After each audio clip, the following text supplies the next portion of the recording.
This is no longer a vacation. It's a quest. It's a quest for fun.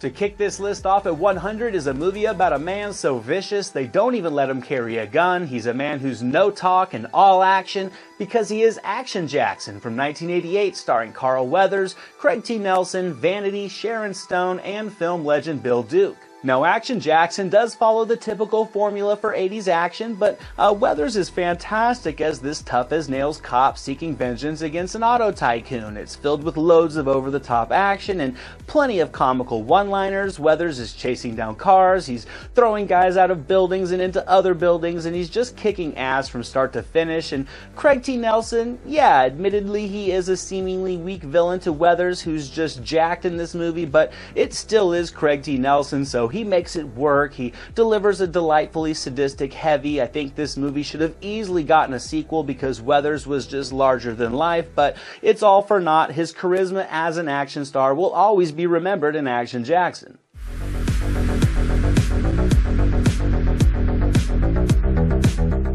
I have another cop movie for my 99 pick, but this one's a little bit different. They're lean, they're mean, and they're obscene. They're the new recruits of Police Academy from 1984, starring Steve Guttenberg, G.W. Bailey, Kim Cattrall, George Gaines, and many others. Now, slapstick humor is certainly an acquired taste, but I think when done right, the result can be a very satisfying treat. I think this movie just thrives on its cast of excellently performed human cartoon characters. A simplistic but charming love story between Guttenberg and Kim Cattrall cements the silliness with a group of bumbling but lovable characters, each with their own quirks that can appeal to you. This movie is a little bit raunchy, it's a little bit cheesy, and it certainly is dated, but I loved this movie as a kid. It still delivers some fun now. I wanted to be Mahoney growing up. I thought he was just so cool and confident. There's a blend of action and endless amounts of dumb laughs, from dialogue to situational humor, and with great performances and writing, I think this is as close to a live-action cartoon as you can get.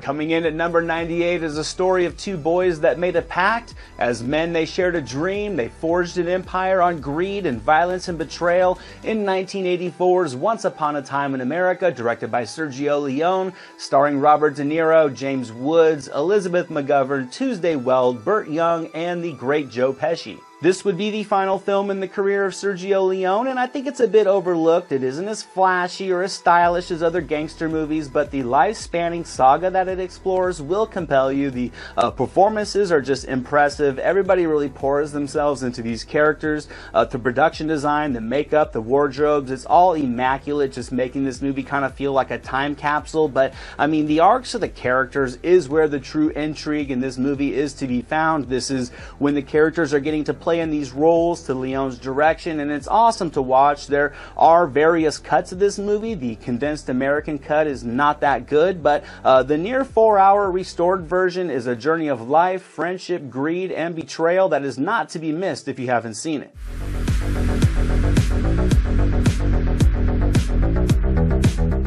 Next up, for my number 97 pick, I have a tension-filled neo-noir thriller from 1985, directed by William Friedkin. It's called To Live and Die in L.A., starring William Peterson, Willem Dafoe, Darlan Flugel, Dean Stockwell, and another film legend, John Turturro. I think To Live and Die in LA just thrives on its sexy and seductive atmosphere. It just lives and breathes LA during the era, and it's a gritty backdrop that's just captured with elegance, I think. Peterson is a very capable lead. He delivers the just pure pulse of a rogue agent on a mission for justice, and a young Willem Dafoe is the shining light among the bright lights of LA. I think Dafoe brings this film such an appealing wild card character. He's alluring but sadistic. He's good at what he does, and he's completely intriguing to watch. The blend of storytelling and character development and action, I think, is silky smooth throughout this runtime, and they just don't make these artistic flicks much anymore that deliver both style and substance.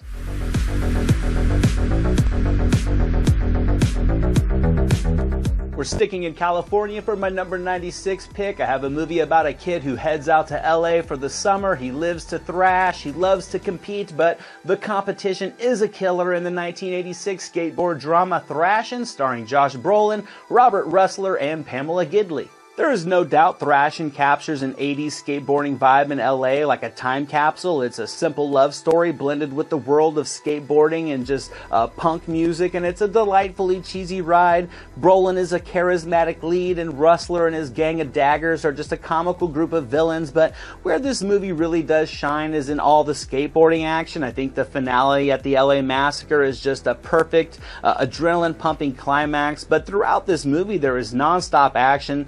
Professional skateboarders were used, and it results in awesome footage, all set to killer music.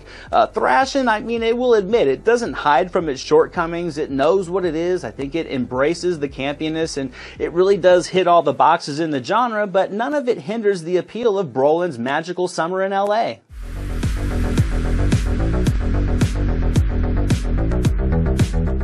We're venturing into the world of bartending for my number 95 pick, following the rise of a college kid so talented that when he pours, it rains. We're talking about 1988's Cocktail, starring Tom Cruise, Brian Brown, Elizabeth Shue, and Kelly Lynch. Now sure, Cocktail is a superficial flick and it does glamorize bad behavior, but it was the 80s after all. Brian Brown shines in this film as he trains Cruise on life's wisdoms. He's a shitty guy nonetheless, but through Brown's performance, I think you can see the appeal and sympathize with where he's at in his life just a little bit.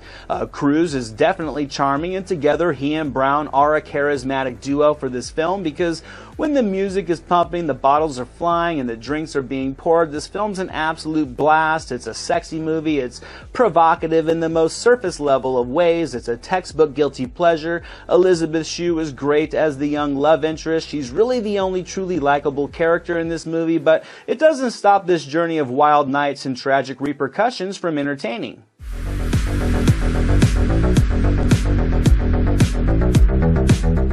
Now, back in the 80s, we knew who to call when we had ghosts, but who did you call when you had monsters? That would be my number 94 pick, The Monster Squad from 1987, directed by Fred Decker, starring a ragtag group of kids sort of like the Goonies did a couple years earlier. Now, I think this movie is a blend of the Goonies and Ghostbusters, and I guess you could say a little bit of Stand By Me tossed in there as well, but when added with the world of cinema's legendary monsters, it's a charming adventure. The practical effects are quite good. I remember this movie feeling so real as a 10-year-old movie geek. It was like a darker version of the Goonies. It just felt a little bit edgier at the time, and I loved that. The young cast is certainly charming, and I actually think their flaws as young actors only makes them feel like more authentic kids. It's a bit humorous, it's filled with tension and adventure, and when the monsters come into play and the suspense kicks in, this movie is a blast. The pace is quick, it reeks of 80s cinema, and despite its flaws, I think it's a nostalgic classic.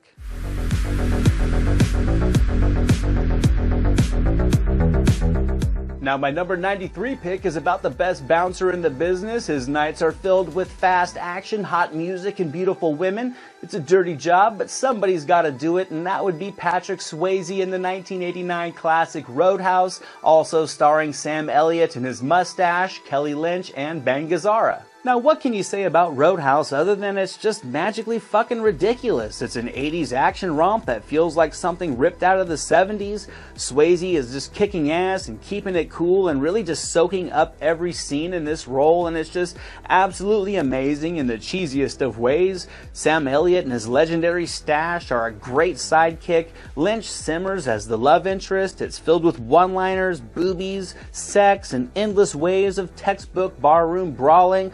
Gazzara steps in as a comically vile villain. He has an endless stream of henchmen for Dalton to take out, and despite this film's flaws, the gratuitous violence, the unintentional humor, and Swayze just pull you in and make you love it.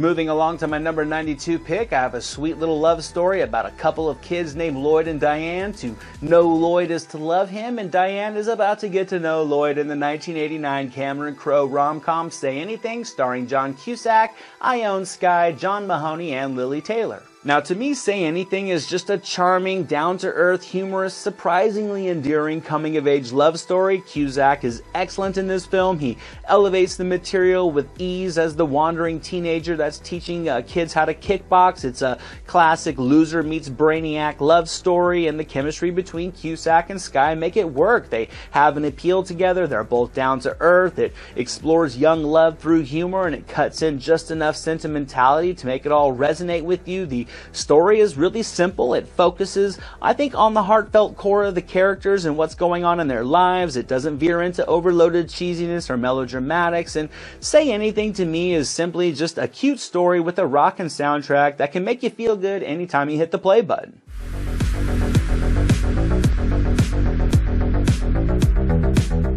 And for my final movie in this video, we're going to go international for my number 91 pick. I have the 1986 comedy Crocodile Dundee. Paul Hogan is Crocodile Dundee. He comes from the Australian outback and is about to survive in a different kind of primitive land, New York City.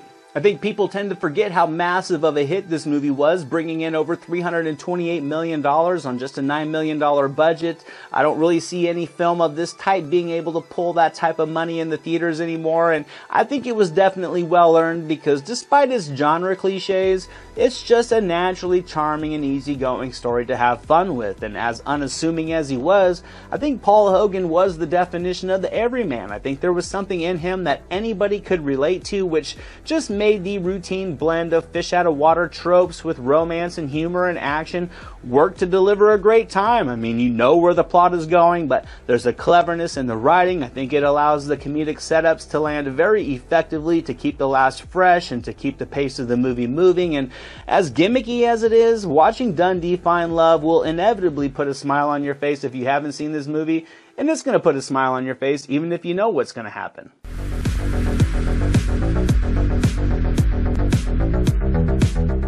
Kicking this list into action at number 90 is a film set in a place no one has ever been, as two men track a killer no one has ever seen, a ruthless killer with a beautiful hostage. These two men will follow them into the mountains. One will do so for love, the other will do so for revenge, in the 1988 crime thriller Shoot to Kill, starring Sidney Poitier, Tom Berenger, and Kirstie Alley. Now, if you want a tension-filled thriller set out in the lush wilderness, then Shoot to Kill is a great pick. Poitier and Berenger are a fantastic odd couple combination, and I think watching them trek across the rugged landscapes is immersive and entertaining. The plot does keep a quick pace with endless waves of suspense and close calls and action set pieces. It's a game of cat and mouse across the mountains with stunning cinematography. The practical stunt work makes this film, I think, still hold up very well today. The performances from Poitier and Berenger shine, and the supporting cast is a solid ensemble, and I think for an 80s version of Cliffhanger, then Shoot to Kill is the movie to go with.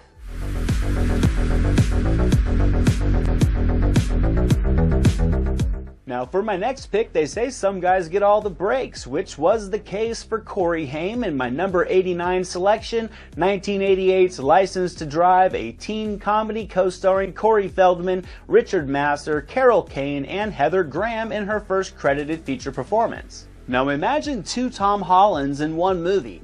That was the level of star power behind this comedy, because Corey Haim and Corey Feldman were teen heartthrobs, and their chemistry shines throughout this movie. This movie covers just a wild night with two young friends, and it delivers all the shenanigans and insanity of just an 80s Harold and Kumar minus all the pot. The sense of humor really does hit with a lot of appeal, and the chaos really does cut in nicely to keep the pace fresh and keep the flow moving. License to Drive, I will say, it doesn't reinvent the wheel. It knows what it is, though, and I think it does embrace the fun. We all kind of know what it's like to be in love as a teen and the crazy things that we'll do. This movie kind of takes that and just skyrockets the nuttiness, and as silly as it is amusing.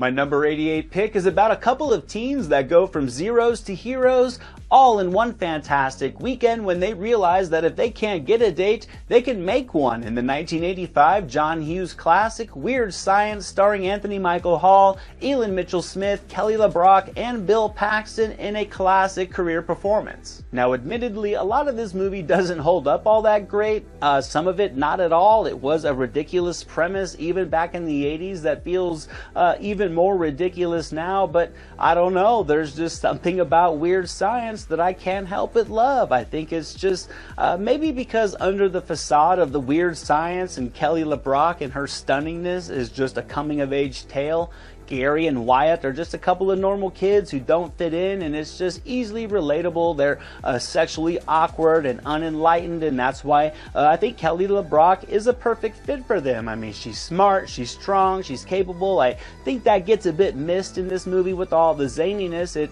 isn't one of Hughes' better movies, but it's just an 80s time capsule of delightful absurdity.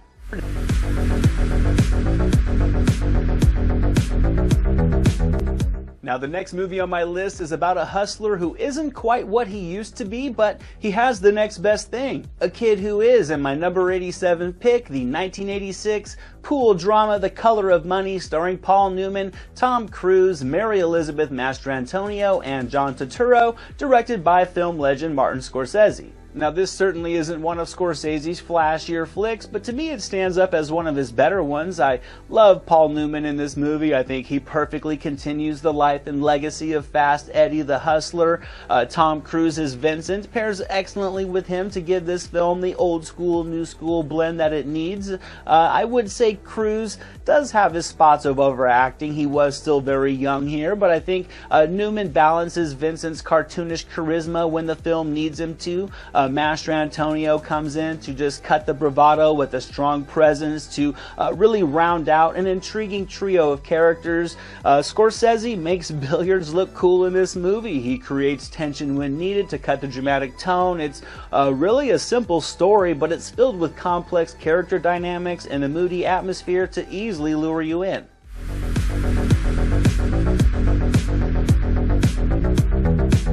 This next movie on my list is about a man who ruled Chicago with absolute power. No one could touch him, no one could stop him, until a small group of men decided to never stop fighting until the fight was done. In my number 86 pick, the 1987 Brian De Palma classic, The Untouchables, starring Kevin Costner, Sean Connery, Robert De Niro, and Andy Garcia. Now this movie certainly does thrive on its cast. Costner, De Niro, Connery, and Garcia command the screen in this film, but there also is a complex, based on true events story to immerse yourself in here. De Niro is just simply impressive as the ruthless gangster Al Capone. He lives and breathes this character. A young Kevin Costner comes in to, I think, capture every ounce of the self-righteous prohibition agent out to do good.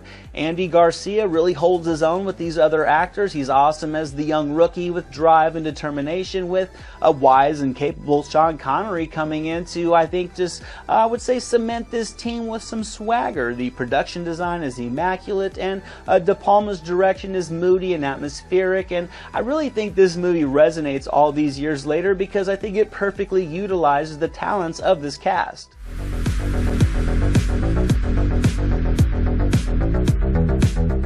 Next up on my list, I have an awesome little skateboarding movie about a kid who only thought about gleaming the cube until the night they killed his brother. In my number 85 pick, Gleaming the Cube from 1989, starring Christian Slater and Stephen Bauer. Now only in the 80s can you get a skateboarding, crime-solving, coming-of-age teen saga, but with a charismatic young Christian Slater in the lead, this mashup somehow works. The tone is a bit sporadic. The 80s music does create a great vibe though. It's light and bright when the skateboarding is taking center stage, which is enjoyable. Then it gets kind of serious and edgy. I would say like an episode of 21 Jump Street. When the plot starts to kick in, it's all a bit uneven, I will admit, but when Slater is in crime-solving mode, the aura of young rebellion in this movie is a treat. The surface-level murder mystery sprinkles in plenty of skateboarding-themed action to work back and forth between storytelling and action. It keeps the pace moving and the energy up in a movie that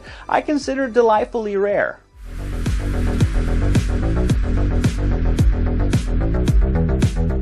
Next up at number 84, I have a timeless comedy that keeps it simple. They took two strangers, they made one of them rich, the other poor, and then they just watched the fun of them trading places. From 1983, directed by John Landis, starring SNL alums Eddie Murphy and Dan Aykroyd. As I said, this is just another timeless classic in the genre that delivers a unique story that's just ripe for plenty of humor, and it has two fantastic lead performances from Eddie Murphy and Dan Aykroyd. I think they both do play to their comedic strengths, and it works for just endless amounts of laughs and amusement. Murphy certainly does steal the show here. I mean, there's no denying his charisma and his timing are impressive, but I mean, Aykroyd is no slouch. He carries a bulk of the comedy on his shoulders as well, with Ralph Bellamy and Don Amici, as well as a very young Jamie Lee Curtis rounding out the supporting cast nicely. There are just so many memorable moments throughout this wild story. It delivers clever dialogue, effective situational humor, a fresh story, and it really is just the complete package.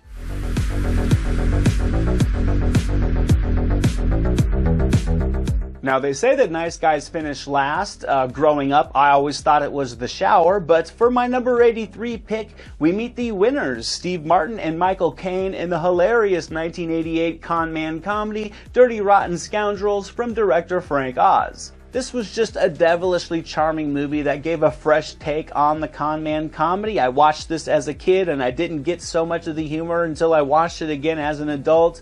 Michael Caine and Steve Martin are an amazing duo. Both are able to bring their own comedic timing and wit to the film to give the amusement some variety, but I think when this film is just firing on all cylinders is when Caine and Martin are sharing the screen together. Their banter, their timing, their physical acting is just all a masterclass in comedy. This story weaves in plenty of shenanigans for these two con men to keep the pace moving along nicely, with the stunning Glenn Headley coming in to complement them perfectly. I think she easily keeps up with Caine and Martin, and she really steals a few scenes of her own to round out this comedic classic.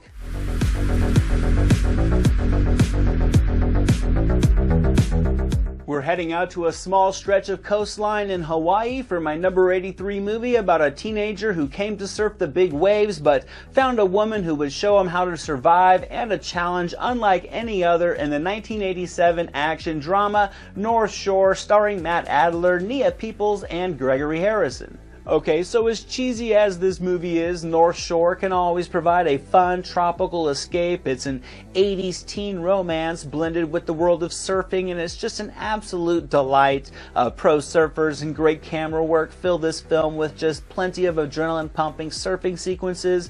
The on-location shoots pull you out into the Hawaiian culture, and the backdrops are just stunning from start to finish. A young cast, I will admit, they do have their flaws, but there also is an authenticity to them that kind of works for the story. I think Gregory Harrison comes in to just cement the story nicely. Nia Peoples was the first true love of my life. It's a coming-of-age story filled with young love and the competition of surfing, and it's just satisfying to result in a true summer movie with just vibrant locations, awesome 80s music, and endless waves.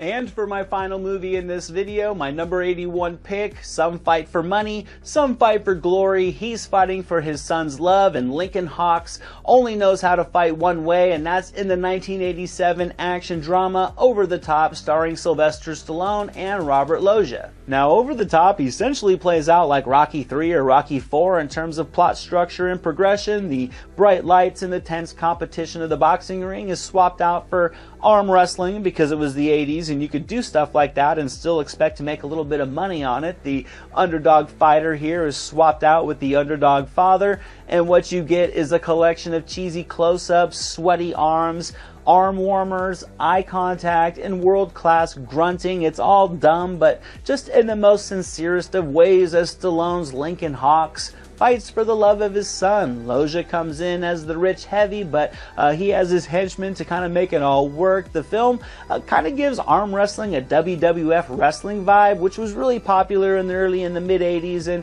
it just weaves in drama and spots of action and 80s music and just waves of melodrama to really just give you some mindless fun anytime you're in the mood for it.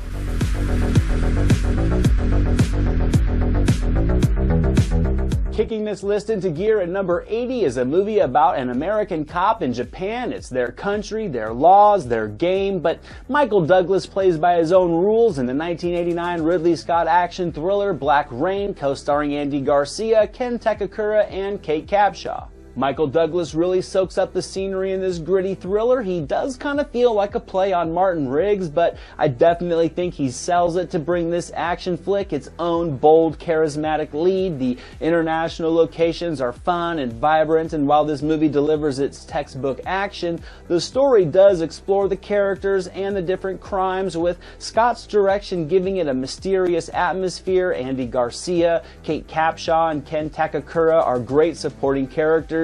Douglas's old gruff demeanor and Garcia's youthful charisma are a perfect pair for this movie. The practical effects, the stunt work, the on-location shoots, all of it gives this movie a rich depth to escape into, and with the classic 80s soundtrack and a gritty dark tone and Scott's styling, the result is a slick action movie that really does hold up all these years later.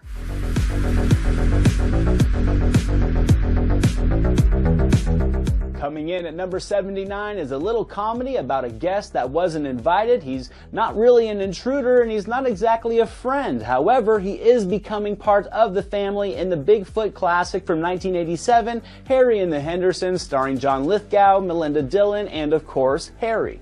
I think this is just a lighthearted family adventure that can deliver a wave of charming emotions and amusement overall. Harry adjusting to his new human family provides waves of sight gags and fun physical humor. The connection between Lithgow and his family with Harry, I think, results in just an effectively lovable appeal, and the story weaves just a solid threat to this happiness to create a delightful, engaging plotline. I mean, it's all a bit dumb, but it takes itself just seriously enough to complement its self-awareness. The practical effects are nicely crafted, and the on-location shoots give the movie, I think, just a warm, homey vibe. Harry's animated expressions and gestures bring him to life both comically and dramatically, and Lithgow's timing is just natural throughout this movie, and this is just, I would say, a fun, feel-good movie with a timeless charm to it.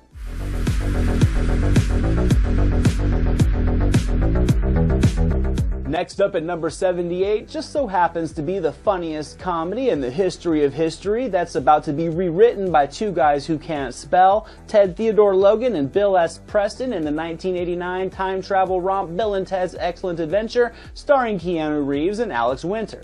I would say this movie is just mindless fun at its best, but underneath it all is a clever plotline with a lot of witty dialogue and banter between the characters. I mean, this movie coined countless catchphrases from my childhood playground days. Reeves and Winter are a perfect pair as the bumbling but endearingly lovable Bill and Ted. Their timing and chemistry together are just hilarious as they venture across time periods of history. It really is a spirited time travel flick wrapped inside of a high school coming-of-age story, and it just all works.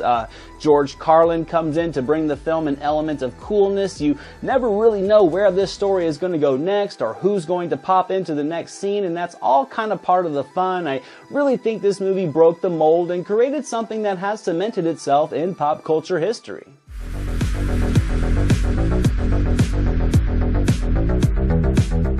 Do you remember when buddies were buddies and girls were a mystery and you just couldn't wait to grow up? Well, that's the case for young Josh in my number 77 pick, Big from 1988, starring Tom Hanks, Elizabeth Perkins, Robert Loggia, and John Hurd, from director Penny Marshall. I would say Big is another timeless comedy that can certainly connect to the kid inside of us all. Tom Hanks delivers a wide range of comedic acting that will without a doubt lure you into his charm and just have you loving his character. It's a fun, fresh story with a tightly written script that I think does balance humor, drama, and fantasy with ease. I mean, I watched this movie countless times growing up as a kid. I still come back to it every couple years. Hanks is known for his drama now, but in the 80s when he was playing for laughs, I mean, there were few better at the craft. His animated performance and his physicality in this movie just truly does capture a boy inside of a man to sell this plot, with Elizabeth Perkins, Robert Loggia, and a young Jared Rushton filling out the cast just perfectly. It's a silly premise, but it is crafted with care, and that's why I think Big will always be a comedic classic.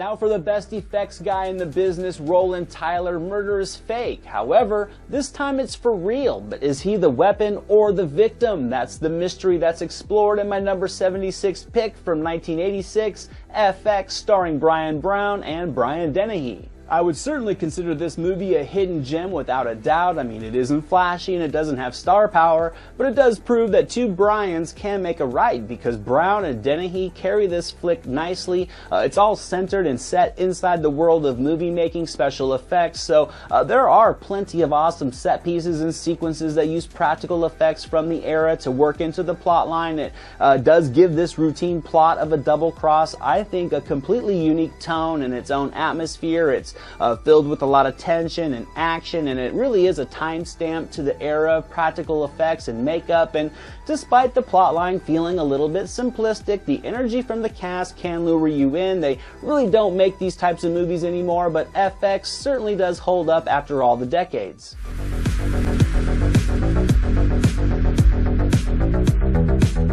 Now this next movie coming up at number 75 is about a guy who's guaranteed to put some life in your afterlife. You can say his name once, you can say his name twice, but do you dare say it 3 times? That would be 1988's Beetlejuice, starring Michael Keaton, Gina Davis, Alec Baldwin, Winona Ryder, and Catherine O'Hara, from director Tim Burton.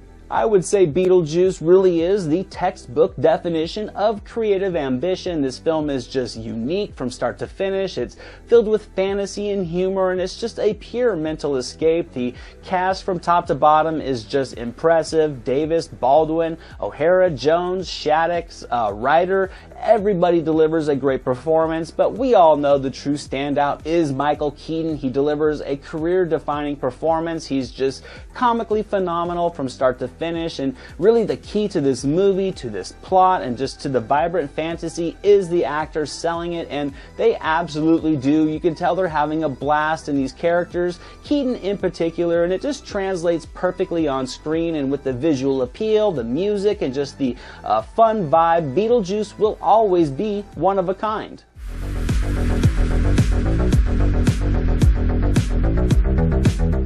My number 74 movie is about 3 bachelors in the prime of their lives living in New York City until they find a baby on their doorstep. They end up changing her diapers. She ends up changing their lives in the 1987 comedy 3 Men and a Baby, starring Tom Selleck, Ted Danson, and Steve Guttenberg, directed by Star Trek Spock himself, Leonard Nimoy.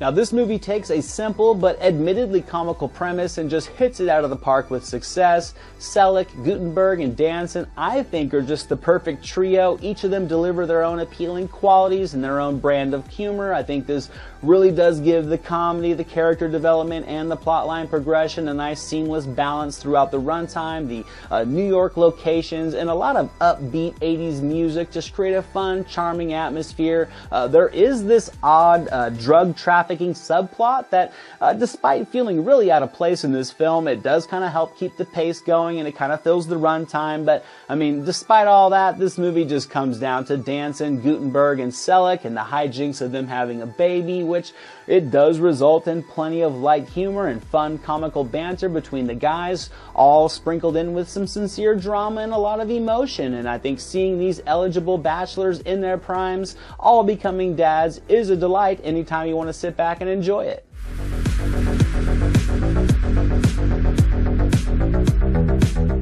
Moving along to my number 73 pick, I have a comedy about a guy who's crude, who's crass, but who's also family, and that would be the comedic legend John Candy in the 1989 John Hughes classic Uncle Buck, also starring Macaulay Culkin and Jean Louisa Kelly. Now it's safe to say that in the realm of comedy, outside of Bill Murray and Chevy Chase, that John Hughes certainly helped curate my love of movies as a kid, and I certainly loved Uncle Buck. I couldn't get enough of this movie. John Candy carries this one with ease, using his charm and his screen presence and just his comedic genius overall. The dude's a slob and he's rough around the edges, but he's got a heart of gold, and Candy just nails all of these character dynamics to make this film work. He really is firing on all comedic cylinders here as he tries to babysit this family of kids. This brings plenty of adolescent laughs and sight gags and amusement and just classic John Hughes direction. Macaulay Culkin pre-Home Malone here was fantastic alongside John Candy, with Jean Louisa Kelly and her rebellion to Buck delivering some of the film's most classic moments. There's a heart to the plot, it makes all the laughs that much more effective, and this is just another feel-good flick from the 80s.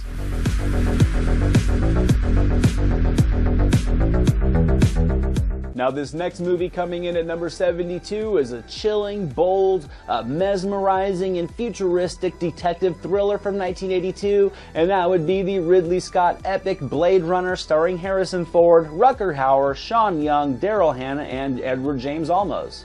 Now for me, Blade Runner was always a dark and foreboding but very alluring film to escape into growing up as a kid. The practical effects blended with the digital work create just a gritty, visceral, futuristic universe that I couldn't get enough of. Harrison Ford just calmly and capably and coolly just commands the lead of this film as this character.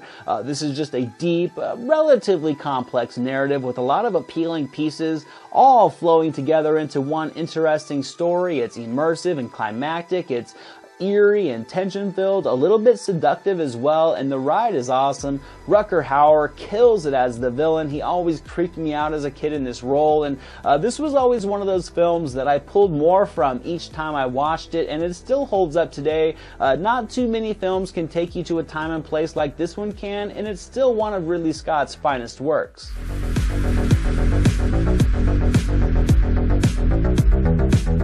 And we have reached the last movie in this video today. Coming in at number 71, I have another classic from John Hughes about a guy who only wanted to spend Thanksgiving with his family, but what he got was 3 days with a turkey instead, in the timeless holiday romp Planes, Trains, and Automobiles, starring comedy legends Steve Martin and John Candy. Now this is just a fantastic road trip movie filled with endless comical situations and clever dialogue and banter and performances that are just fantastic. Martin and Candy together, I think, are comedic perfection. The humor is exaggerated, but it is relatable. That's why it hits. The charm from Hughes' script really pours out onto the screen to take you on a ride across the country like you have never had before. Martin is amusing as Neil, a guy who just wants to get home, who slowly crumbles as the hours pass, and Candy is hilarious as Dell, the drifter with a heart of gold and the hygiene of a dumpster. And I mean, watching Martin and Candy play off one another delivers just a timeless humor. There are so many memorable moments in this movie, from the airport to the hotel to the burning car out on the highway. The comedy in this movie is non-stop, and it's just actually lined with a little bit of sincerity as well that also allows the drama of this film to hit you in the sauce when you need it to.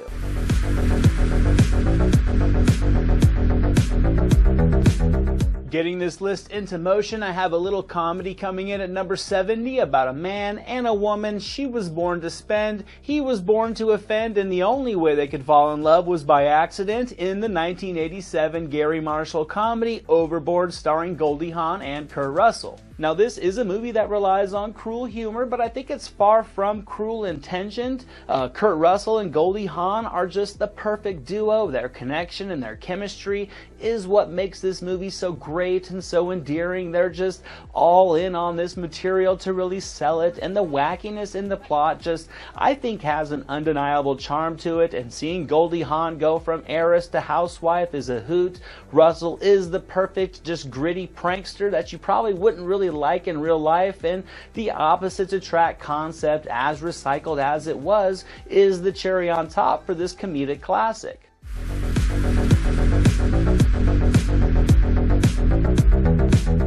We're going to get a little serious for a moment with my number 69 pick. It's a movie that critics have hailed as being the best war movie ever made, and that would be the 1987 Stanley Kubrick epic Full Metal Jacket, starring a commanding ensemble led by Matthew Modine and Vincent D'Onofrio. This is a movie I would consider to be an experience, really. I think it pulls you into the mind of a soldier and into the chaos of battle, and it's just a masterpiece from start to finish. The psychological elements of this film are thought-provoking and just emotionally gripping, with the violence of the depiction of war just being completely visceral through Kubrick's lens. The cast is phenomenal, headlined by D'Onofrio and Modine and Ermey, who just consume their roles, resulting in a perspective-changing look at the trauma and bravery of being a soldier.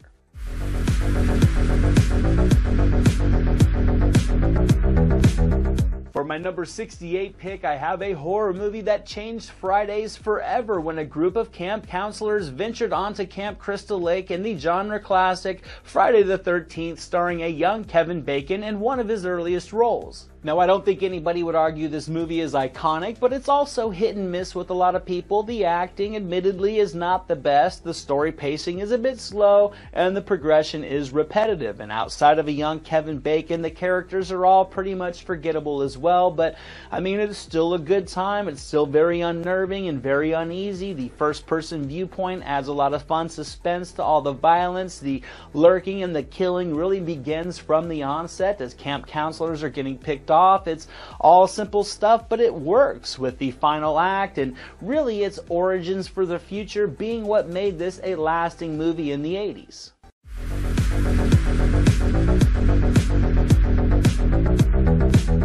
This next movie at number 67 follows an international terrorist who has New York in the grip of fear, and only Deke Da Silva, the most dangerous cop known to man, can bring him down in the highly undermentioned crime thriller Nighthawks from 1981, starring Sylvester Stallone, Rutger Hauer, and Billy Dee Williams. I just love this movie. I think it's a slick, gritty thriller with a consuming just noir vibe and just very immersive backdrops. Stallone is great as the more grounded detective, and he and Williams are just a fantastic duo. Hauer is fantastic as the sadistic villain. I think he brings a very effective eeriness to this character, and the game of cat and mouse across Manhattan is just a stylistically violent ride. There's a charming 70s vibe to the direction and a Hitchcockian atmosphere to it in places that gives this thriller a real strong boost. It's certainly not as bold as the other Stallone flicks from the 80s, but I do think it still is one of his best.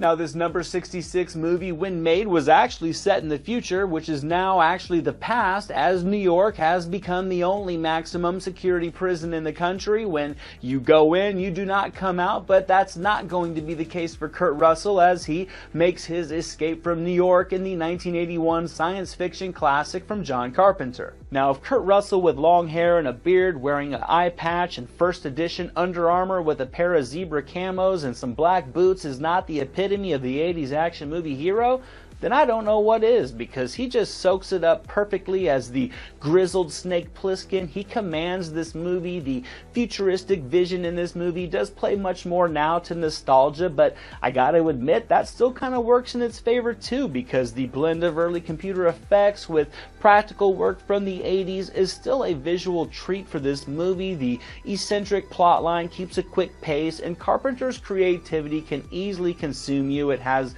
plenty of action and bravado and flamboyant characters to fill all the spaces in between, and anytime you want a film to escape into, Escape from New York is that one.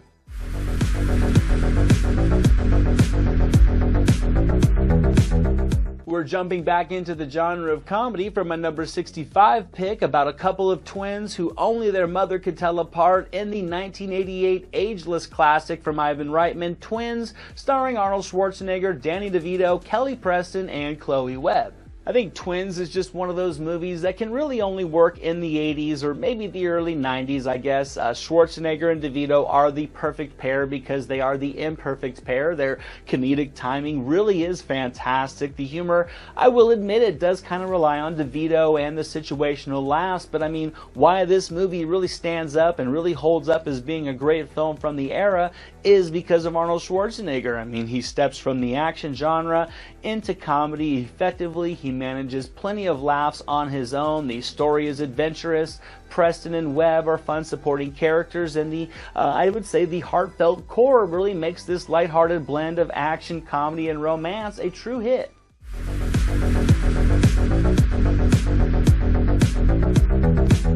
We're going to step into the business world for my number 64 pick. They say that there's no such thing as an overnight success, but for Brantley Foster, it took him 2 weeks in the 1987 dramedy The Secret of My Success, starring Michael J. Fox and Supergirl herself, Helen Slater. Now, this is a bit of a superficial and an admittedly dated small-town kid with big-town dreams story, but, I mean, Michael J. Fox is fun to watch in this movie. He brings a ton of energy to the role to deliver all the drive and moxie that that the character needs. It's filled with light montages and charismatic 80s music, and sure, plenty of 80s movie cliches as well. The ups and downs of realizing and achieving your dreams is captured in the story with appeal, though it isn't a flashy movie, but Fox carries it with ease, and he delivers a fun chemistry with Slater. And I will admit, despite the sugar-coated feel of this message, I think the young-hearted vibe kind of makes up for it to just make this a fun, feel-good movie when you're in the mood for one.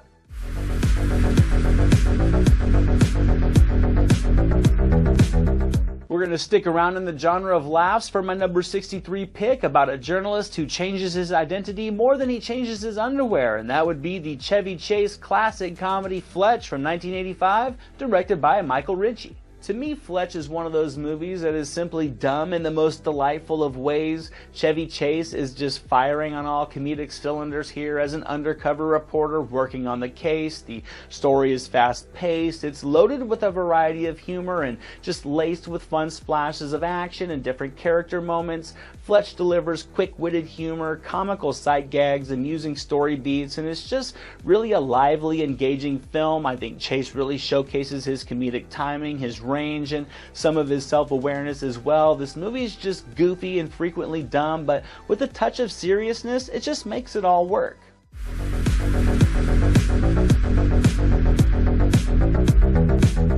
And finally, Freddy Krueger makes his first appearance on the list at number 62. If you think you're going to get out alive, you must be dreaming in Nightmare on Elm Street 3 Dream Warriors from 1987, starring Heather Langenkamp, Robert Englund, Patricia Arquette, John Saxton, and a pre-Lawrence Larry Fishburne. Now, I love this entry in the Elm Street series. I think it's one of the better horror sequels out there. The story is very simple, but it's just sadistic, and the psych hospital is a fantastic playground for all the killing. The cast is an appealing collection, with Arquette and Langenkamp really cementing them well, with the awesome visual effects just making this movie pop to really complement the story concepts, from, the practical effects to the digital work to the production design and even stop motion at times.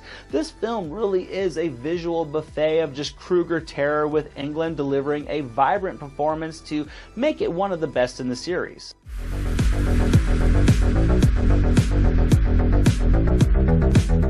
Now, Stephen King once noted my number 61 pick as being the best adaptation he had ever seen of his work. The film posed the question, do you want to see a dead body? And the journey these boys embark on will stand the test of time in the 1986 Rob Reiner classic Stand By Me, starring Will Wheaton, River Phoenix, Corey Feldman, Kiefer Sutherland, and Jerry O'Connell. This movie, to me, I think is just the perfect blend of amazing young performances, complemented with rich, layered storytelling. The plot pulls you back to 1959 in the Pacific Northwest. It explores these truly broken kids with authenticity and just a heartfelt lens. The writing, I think, does a great job of building layering to all the inner torment that each of these group members is really dealing with. It creates a lot of raw emotion, and the performances, I think, capture the dramatic intensity with ease. It's a journey to see a dead body and a journey of self-discovery that can appeal to anyone. The emotions in this movie, I think, feel so natural, and that's what makes this coming-of-age tale a timeless classic.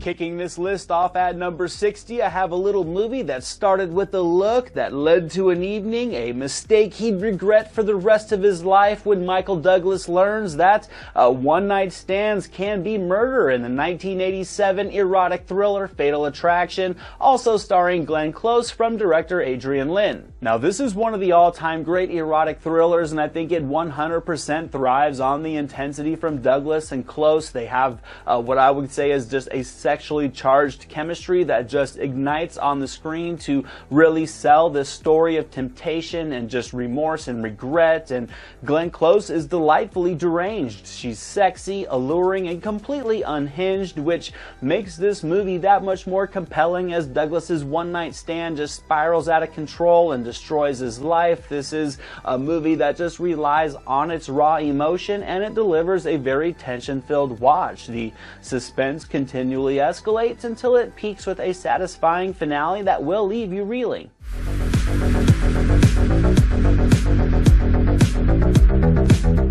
we're going to go full post-apocalyptic for my number 59 pick. In the future, cities will become deserts, roads will become battlefields, and the hope for mankind will appear as a stranger in the 1981 action thriller Mad Max 2, also known as The Road Warrior, starring Mel Gibson, directed by George Miller. Now, this is a movie that certainly holds up well because of its awesome practical stunt work and just its creative ambition overall. It really does build onto the bleak dystopian setting of the first film, and it ups the ante with many great elements. This world in this story is filled with many over-the-top and eccentric characters to give Mad Max some truly menacing villains to go up against. The creation of all these vehicles is innovative, as are just the countless action sequences. They are still just great to watch more than 30 years later. And of course, it has Mel frickin' Gibson as Mad Max to just bring it all together in just iconic fashion.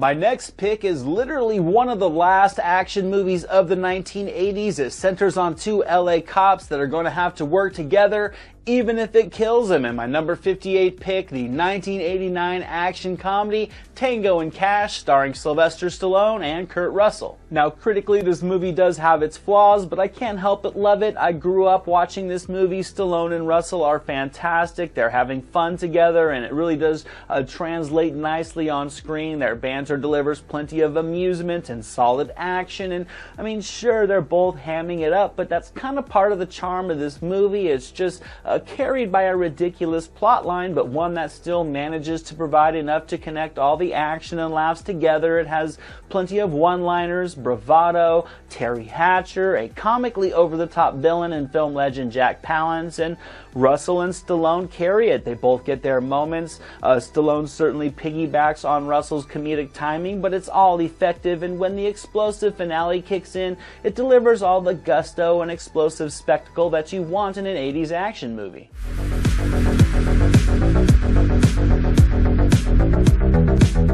Coming up next at number 57 is a movie that showed every dream has a price and that greed is good, and that would be Oliver Stone's 1987 stock market drama Wall Street, starring Michael Douglas, Charlie Sheen, and Daryl Hannah. Oliver Stone explores Wall Street like the layers of an onion here with this film. Charlie Sheen is fantastic. He captures just how the greed and the atmosphere of Wall Street and wealth can rot your ethics, but it's just all carried by the characters that really thrive on the raw emotion of their actions and the consequences of their actions, with their own moral codes being tested. Michael Douglas, I mean, he delivers one of his best performances as the slick and shady Gordon Gekko that has no remorse for anything other than his own personal gain, and it just captures a controlled, frantic vibe of stock trading that builds effectively unnerving tension. This movie has an unintentional style to it, as it's just, I would say, explores the materialistic hunger and the capitalism of the 1980s that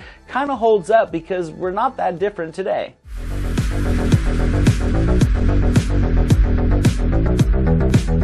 Next up, I just have a personal favorite comedy of mine coming in at number 56. It's a story of three guys that are down on their luck and up to their necks in senoritas, margaritas, banditos, and bullets, and that would be 1986's Three Amigos, starring Chevy Chase, Steve Martin, and Martin Short, from director John Landis. Now, this is a nostalgic favorite of mine and probably higher than it would be on other people's lists, but I love Martin, Chase, and Short in this film, and I think their delivery of the slapstick humor is just a delight to sit back and watch. I love their chemistry together and just the ridiculously silly plotline. It's all just a comedic escape into another time and place, in our own time and place. I mean, it's just filled with sight gags and cheesy but clever jokes and bits, and sure, some of the comedy is a bit lazy, but I mean, this just kind of works. I mean, Martin, Chase, and Short, they weave great timing, they sell all the self-referential humor, it provides simple laughs, adventure, and despite its flaws, it's just a feel-good movie from the 80s that I kick on anytime I need a pickup.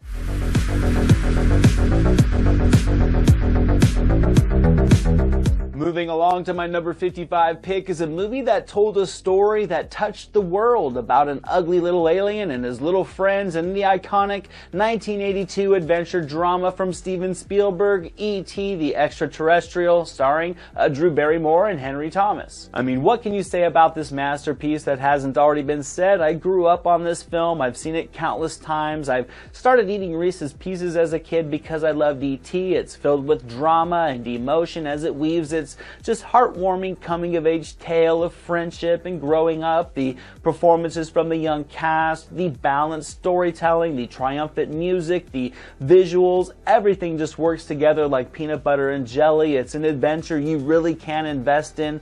No matter how many times you've seen it, this Spielberg classic was a staple of the 80s that delivered a complete package, one that still holds up today because E.T. captured the hearts of the world, and he did it in only one film to become not only an icon for the decade, but an icon in cinema overall.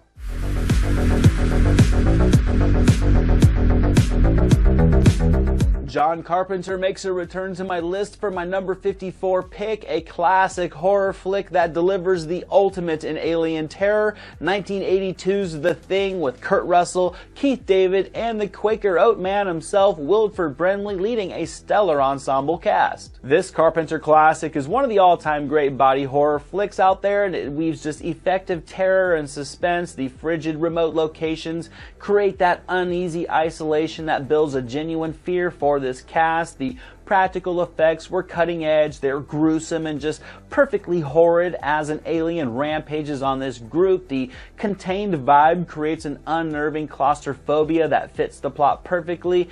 Russell commands, but really it's an ensemble effort that creates just a humanized group of victims that you can root for. It keeps a quick pace, and The Thing still holds up as one of the more effective movies in the genre.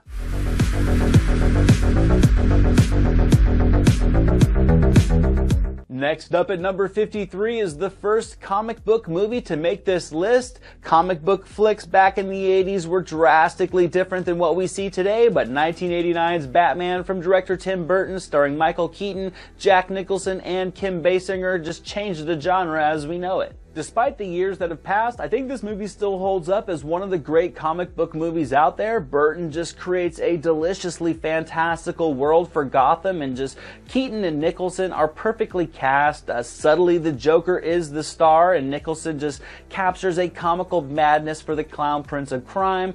Keaton is unassumingly commanding as the Dark Knight, as he showcases style and swagger in the role of Bruce Wayne. And overall, this film is just filled with creativity and style that can pull you into the world of the story. And sure, the plot is a bit nonsensical, but with a bold soundtrack and endless visual style, this movie is still a winner all these years later.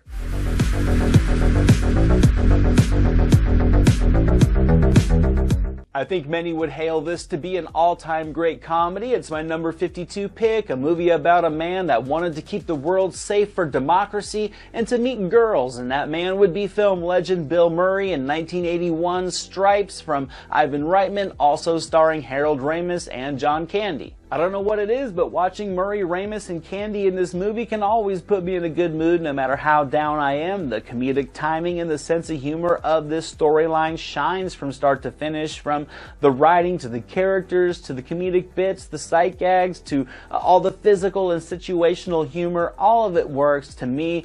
This is just a buffet of laughs that drops in effective spots of action and adventure to keep the pace moving.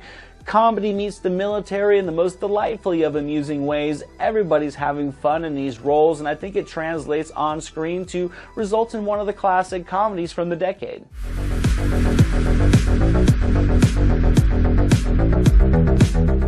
And for the last movie on this list, coming in at number 51 is a movie that was set in the future that is now the past. The tagline said that in the year 2019, the best men didn't run for president, they ran for their lives. And the just wildly eccentric The Running Man from 1987, starring Arnold Schwarzenegger, directed by Paul Michael Glaser. I was around 10 when this movie came out. It was another of those films from the 80s. I probably shouldn't have been watching at my age, but I did, and I loved it. This movie was filled with quotable dialogue and just comical visions of what the future would look like. There are endless, bold, and insane and just cartoonish characters for Arnold to contend with.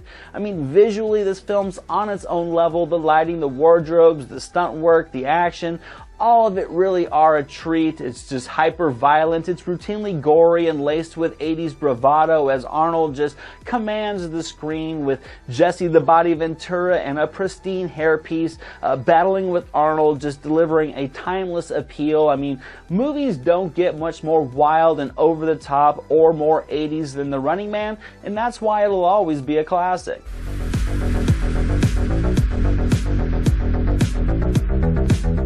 Kicking this list off at number 50 is a gritty actioner that would introduce the world to a new star. In 1988, Steven Seagal would star in Above the Law, directed by Andrew Davis, also starring Pam Grier, Henry Silva, and a young Sharon Stone. Hollywood was blessed with a new action star as Steven Seagal would burst onto the scene with this movie. The simplicity of the story is still more than effective in stringing the action and the fight sequences together, and I mean, you can't deny Seagal's screen presence as he takes this cop with an attitude trope and really does own it and make it his own.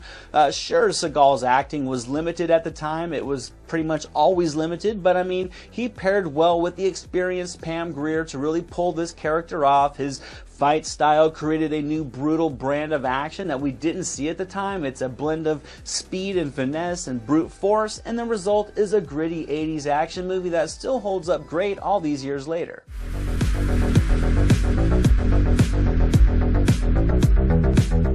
I'm keeping things in 1988 from a number 49 pick. A new horror icon would step onto the scene with some gusto. When people had nightmares, they dreamed of Freddy. When Freddy had nightmares, he dreamed of Chucky in Child's Play from the mind of Don Mancini, starring a demented little doll voiced by Brad Dourif.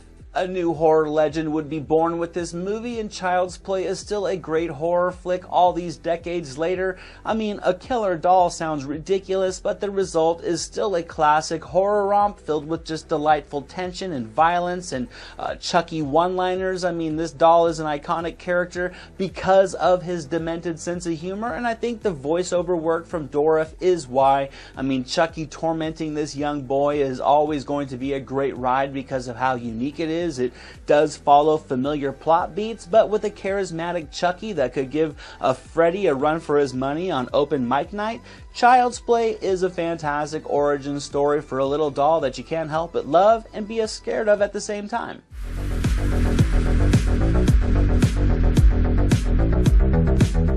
We're going to jump ahead a year into 1989 for my number 48 pick, a just gripping Vietnam War drama from Brian De Palma, a story about some soldiers that took things too far and one soldier that wouldn't, and Casualties of War starring Michael J. Fox, Sean Penn, John C. Reilly, Don Harvey, and John Leguizamo. Brian De Palma does not hold back with this searing war drama that admittedly is a tough film to watch at times. It covers aspects and situations of the Vietnam War that can anger you, it can really break your heart, while also captivating your imagination. The direction and the cinematography is very grand, but it's also very intimate when the story requires it to be. But it all just, I think, comes down to the cast who just put their heart and souls into these characters. Some of them you hate, some of them you root for, others you sympathize with, and Fox, Penn, Reilly, and Leguizamo, as well as Harvey, just deliver emotionally raw performances that will command the screen from the start to the finish.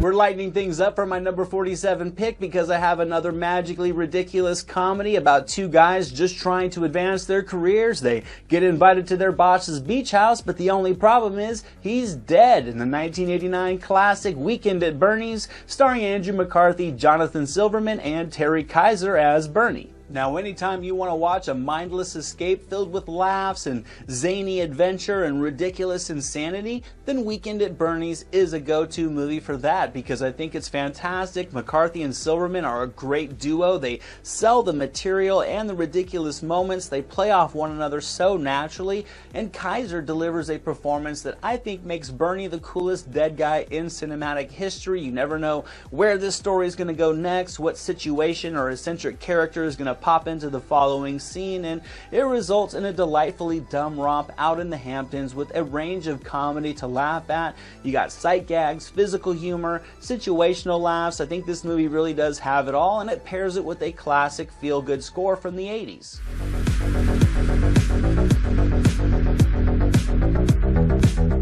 We're going to take a trip out into the wilderness for my number 46 pick from the mind of John Hughes. A Week in the Woods with Roman and Chet is no holiday. It's war in the great outdoors from 1988, directed by Howard Deutsch, starring comedic legends John Candy and Dan Aykroyd. This movie has always been in my summer rotation, and it always provides just a nostalgic escape. I think Candy and Aykroyd pair together so well. Candy cements it all with a charming, down-to-earth performance, and Aykroyd just soaks it in as this arrogant salesman that constantly is taking jabs and posturing. But I mean, there is a fun adventure-filled story in the woods to wrap around them that really make it a complete film. I think it captures the summer camping vibe with many comical scenarios to complement that. It has the massive old 96er, a bald bear, comedic characters, bats, raccoons, lake mayhem, and summer love. And I think the great outdoors, for an 80s comedy that just will take you to another place, has it all.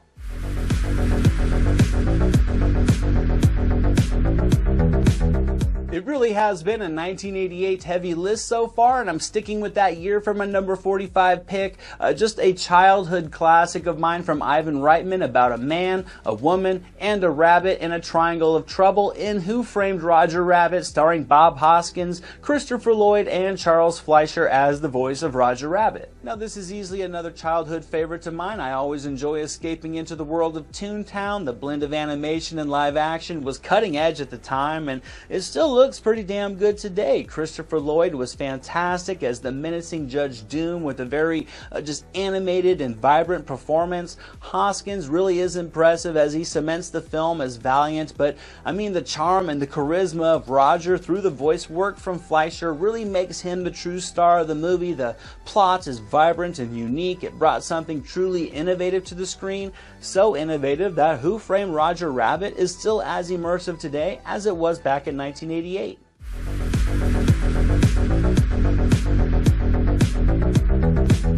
We're jumping back to 1985 for my number 44 pick. It's a just textbook 80s action romp. If there was a mission that no man could survive, then this is the man to get the job done, and that man would be Arnold Schwarzenegger in the Mark L. Lester classic Commando, also starring Alyssa Milano, Ray Don Chong, Vernon Wells, and Bill Duke. Now, this was Arnold's answer to Rambo, and as simplistic as it all is, I still think it delivers plenty of fun 80s action movie gusto. It's very fast-paced, it's mindless, and riddled with superhuman just Arnold moments as he vows to save his daughter. It definitely has its cheesy moments, it's very on the nose at times as well, but the charm and the silliness of this movie are just unconditional, and you can't help but love it. Vernon Wells is delightful as the villain.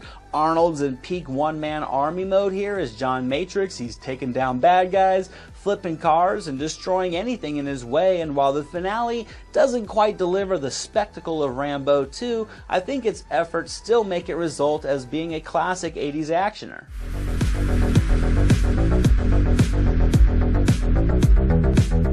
Comedy meets action meets fantasy in my number 43 pick, where Eddie Murphy is the chosen one. Another childhood favorite of mine, that being The Golden Child from 1986, also starring Charlotte Lewis, Victor Wong, James Hong, and Charles Dance. Fantasy met humor, met action, met adventure in this wildly over-the-top flick led by the charismatic performance from Eddie Murphy. This film really marks the era where Hollywood would take chances and told out-of-the-box stories, and while it certainly does have its flaws, I don't think they get in the way of the over-the-top fun journey that it takes. Murphy works in his brand of comedy into this bold storyline with ease, and I think he carries it. There's just a energy to this movie. It's having fun, and the result is a blast. You're kind of having fun with it. It has vibrant locations, martial arts, mystery, bizarre characters, and Murphy in the middle of it all to just cement it as an 80s classic.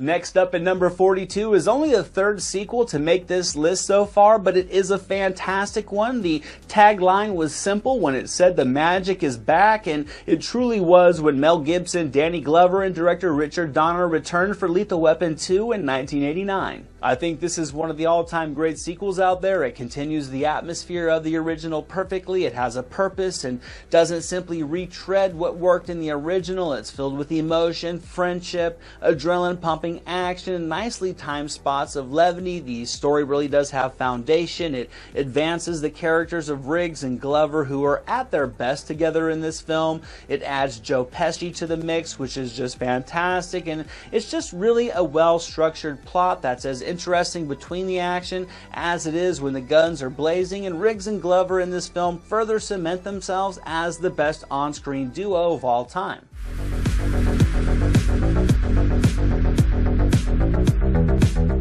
And for the last movie on this list, at number 41, another masterpiece of 80s cinema. It was labeled as the return of the great adventure to cinema, and that would be, of course, the Steven Spielberg classic Indiana Jones and the Raiders of the Lost Ark, starring Harrison Ford in his second iconic role from the 1980s. Indiana Jones, safe to say, was a staple for any kid growing up in the 80s, and Harrison Ford was perfection in the role as the whip-wielding hero. This movie is filled with international adventure, Williams' triumphant scoring, imaginative writing, but it's really also complemented with awesome practical effects, locations and cultures I'd never seen as a kid, and unnerving suspense and action, with Harrison Ford in the center of it all, commanding the screen like a true movie star. I emulated Indiana Jones as a kid, playing back in the woods behind my house, living my own treasure hunting journeys. It really does keep a fast pace, and it has interesting substance, and it can still appeal to all ages all these years later.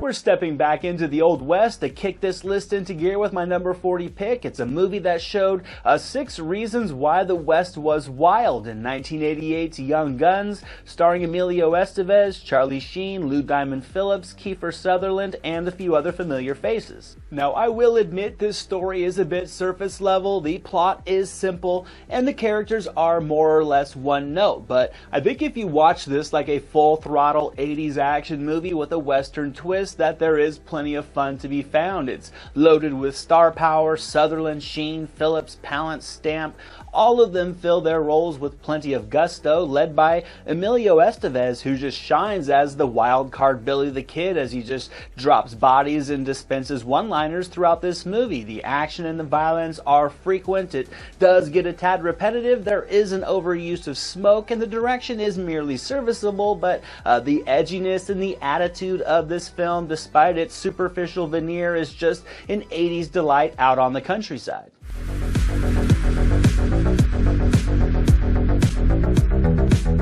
Moving along to my number 39 pick, I have a little rom-com from 1987. They say that a date with her is every man's dream come true, but with dreams like her, who needs nightmares? In the comical classic Blind Date, starring Kim Basinger, Bruce Willis in his first credited full-feature film, and 80s comedy legend John Larroquette. Now, I have no doubt this movie is probably higher on the list than it should be, but I just love this wacky movie. This was the first lead performance for Willis, and his endearing chemistry with Basinger just completely sells this plot. It's absurd, it's over the top and ridiculous, but in all the ways you kind of want it to be in a movie that's clearly having fun with itself. This is just the date movie from hell. It's filled with adventurous moments of just comical insanity as Willis and Basinger go all in on these characters.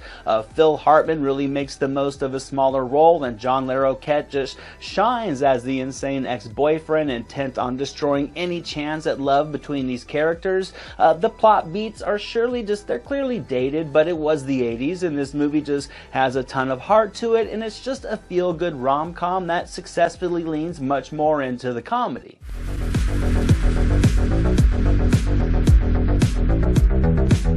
We're we're stepping into the world of horror for my number 38 selection, a classic genre flick and probably the most violent PG movie of all time, a film from a dimension beyond the living that delivers terror that can scare you to death in 1982's Poltergeist, starring Craig T. Nelson, Jo Beth Williams, and Heather O'Rourke. Now, this is a movie that just creeped me out as a kid. To be honest, it still kind of does today. It's really a slow burn paranormal thriller that goes full horror, and the practical effects and the stunt work I think hold up great all these years later. This is a visually eerie movie, but just not from the frightening moments alone, but also from just the overall just ominous atmosphere that it builds. I think you can easily get behind this family as they deal with this malevolent force terrorizing them. It ramps up the tension perfectly as each horrific event escalates the uneasiness, and it really just takes you on a ride. Poltergeist delivered some iconic cinematic moments in the 80s, and with the sadistic just spectacle of the overall finale, the result is a completely engrossing genre film.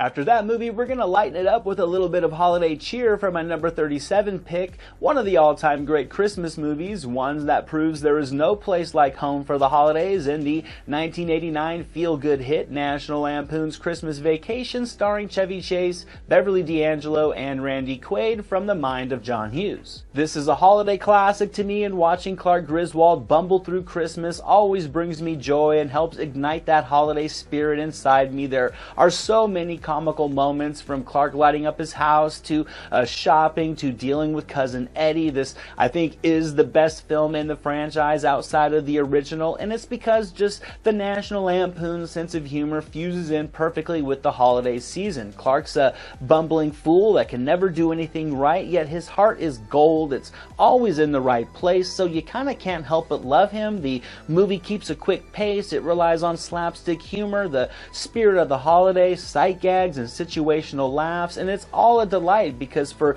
all the ridiculousness and the absurdity, the lovable characters and the laughs of this movie make it really one of a kind.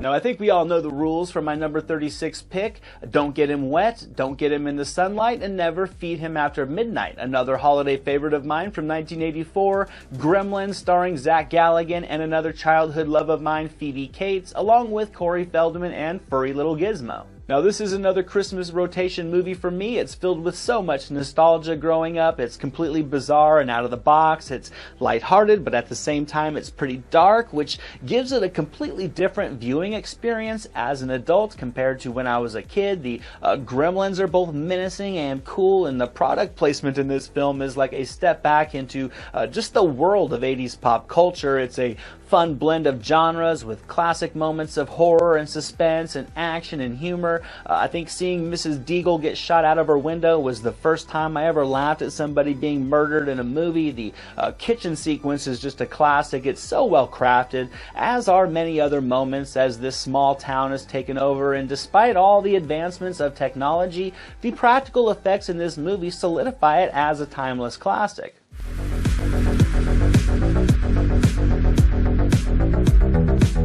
Hitting the middle of this list, I have a movie about a high school kid that wanted to be special, but he never expected this, in the 1985 coming-of-age werewolf comedy Teen Wolf, starring Michael J. Fox, Jerry Levine, and coincidentally another childhood crush of mine, Susan Ursitti, along with James Hampton. I just love this coming-of-age high school tale that's got a werewolf twist to it, and I think Michael J. Fox is perfect in the lead. I mean, outside of the werewolf elements, there are many relatable traits to Fox's character. I think you can kind of connect with him through that. He doesn't fit in, he's looking for love in all the wrong places, and it gives the eccentric 80s comedy plenty of heart to invest in. It's filled with plenty of 80s rock and pop. Styles kind of steals the show, and Boof was, as I said, another childhood crush of mine. I tended to have many childhood crushes growing up, to no surprise. It also delivers all the coming-of-age tropes, but I think it blends it with drama and humor and fantasy and plenty of 80s charm, and Michael J. Fox as a basketball-playing werewolf. I think this movie really knows what it is. It's having fun with itself, and the result is another classic from the decade.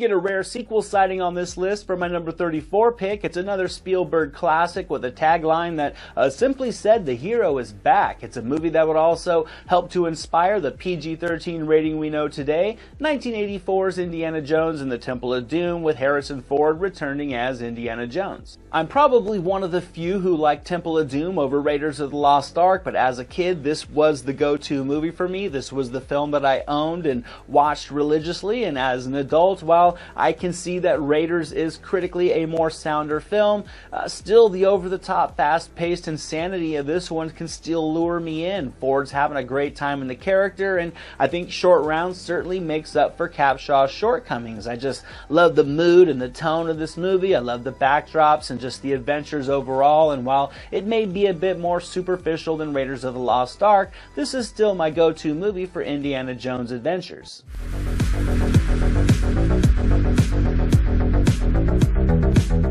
Coming up next at number 33 is a story about a man of peace living in a savage land, Suburbia, in 1989's dark comedy The Burbs from director Joe Dante, starring Tom Hanks, Rick Dukeman, Bruce Dern, Carrie Fisher, and Corey Feldman. I have no doubt this movie is higher on my list than others would have it on theirs. I'm sure some people wouldn't have it on their lists at all, but 80s comedy Tom Hanks is a favorite of mine, and his comedic brilliance just shines in this movie. It's a simple neighborhood story, but the progression is filled with comical moments and eccentric and charming characters and just unpredictable plot beats to keep you invested. It's just a mashup of genres. The over-embellishments are just crisp with close-ups to overemphasize the emotions, and just an over-enthusiastic score that really just elevates the mood to comical levels. The cast all shines around Hanks, Dern, Dukeman, Feldman, and Fisher all get their moments to land some laughs, while Hanks just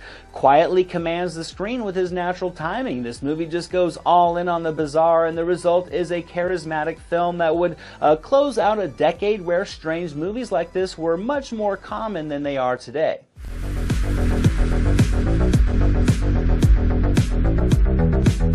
Next up at number 32 is a Stanley Kubrick classic based on a Stephen King novel, a film considered to be a masterpiece of modern cinema amongst those that say fancy things like that, that being 1980's The Shining, starring Jack Nicholson, Shelley Duvall, and Danny Loy. This is a classic that just lures you into the ominous atmosphere within the opening seconds. Kubrick's direction truly is flawless as he creates a backdrop and setting that can just easily consume you to make you just feel the isolation of these characters, and the sinister moments kick in quickly to just constantly have you on edge as to what's going to happen next. Jack Nicholson is fantastic and just deranged and completely unhinged, which is perfect for this character. Lloyd and Duvall bring great performances as well to really land some important story points, and it just all escalates with a methodical steadiness that looms over you while watching. And The Shining is just one of those movies that every time you watch it, it kind of feels like it's the first time.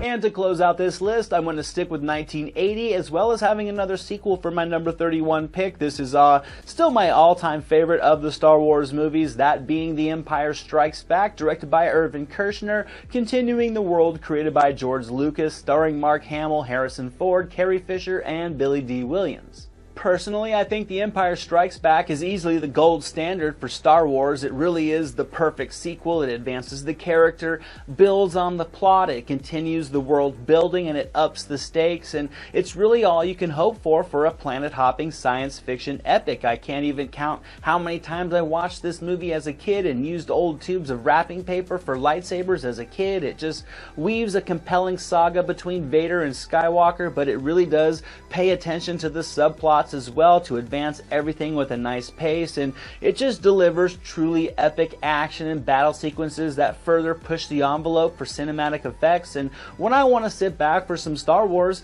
The Empire Strikes Back is easily the go-to movie for me.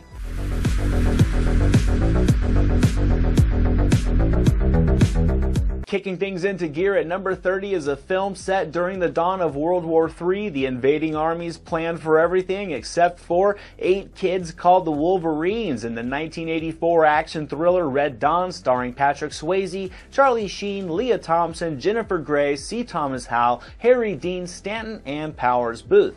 Growing up, I wanted nothing more than to be a member of the Wolverines as this movie launches out of the gate as Soviet armies invade the U.S. while these kids are at school. A normal day turns into a nightmare, and watching these kids band together is filled with compelling drama.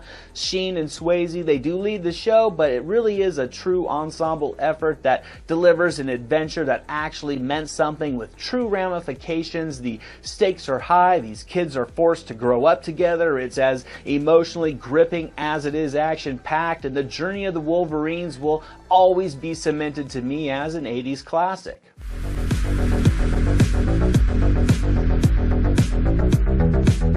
I'm staying in the action genre for my number 29 pick, a movie that just began the legend of Rambo when he returned home from war and just wanted to get something to eat, but they drew first blood in 1982, starring action legend Sylvester Stallone, Richard Crenna, and Brian Dennehy from director Ted Kotcheff. While not as flashy as its sequels, First Blood is a perfect blend of blistering drama and gritty action. Rambo comes home from the war with hope, and it's quickly shattered. Stallone delivers a commanding performance, and he captures the effects of PTSD with just a heartbreaking result. It really relies on the practical stunt work. It's, I would say, delightfully primal. It can pull you out into the rugged wilderness. Brian Dennehy is awesome as the dick-headed cop. Crenna slips in nicely to remind us routinely how much of a killing machine Rambo is. This one just starts with the emotional connection to the drama, then it ignites with explosive action as Stallone begins his era of the one-man army.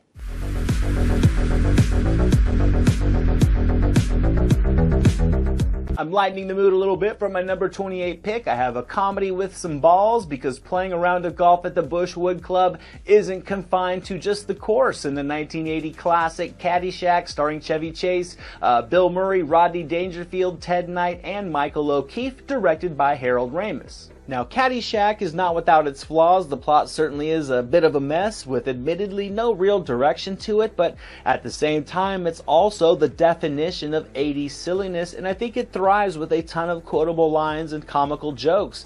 I think Rodney Dangerfield steals the show as he wreaks havoc all over the Bushwood Club. Horny caddies deliver the sex and raunch vibe that the decade was known for with ease. Murray shines as the bumbling groundskeeper battling it out with a determined gopher, while Chevy Chase plays it comically straight amongst it all to just kind of result in a lighthearted, feel-good movie that was able to rise above its flaws with just a bulletproof sense of humor.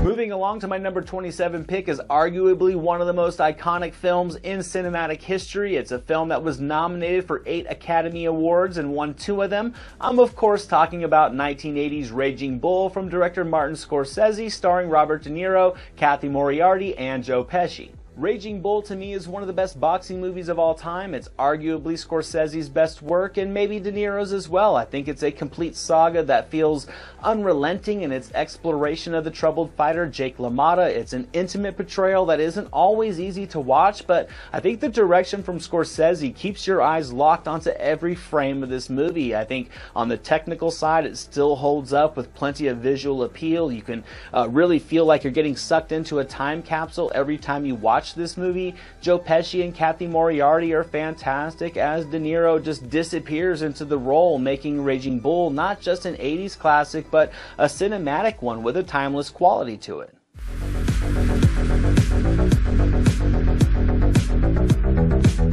Coming up next at number 26 is a story of a student and a sensei. He taught him the secret of karate lied in the mind and in the heart and not in the hands in the 1984 coming-of-age classic The Karate Kid, directed by John G. Avildsen, starring Ralph Macchio, William Zabka, Elizabeth Shue, and Pat Morita. I can simply say Mr. Miyagi and Daniel-san will always hold a place in my heart, and this movie will as well. It's a textbook structure, but the karate vibes of this movie, along with the performances, just make it a lasting movie. It's a true underdog story, as LaRusso is just mentored by Miyagi, and their pairing to me is really up there with cinematic duos like Gibson and Glover. I think the movie delivers perfect waves of young love, redemption as LaRusso takes on the dreaded Cobra Kai. It's all set to just pumping 80s music, training montages, and a final fight at the All Valley Karate Tournament that will stand the test of time when it comes to fantastic final acts.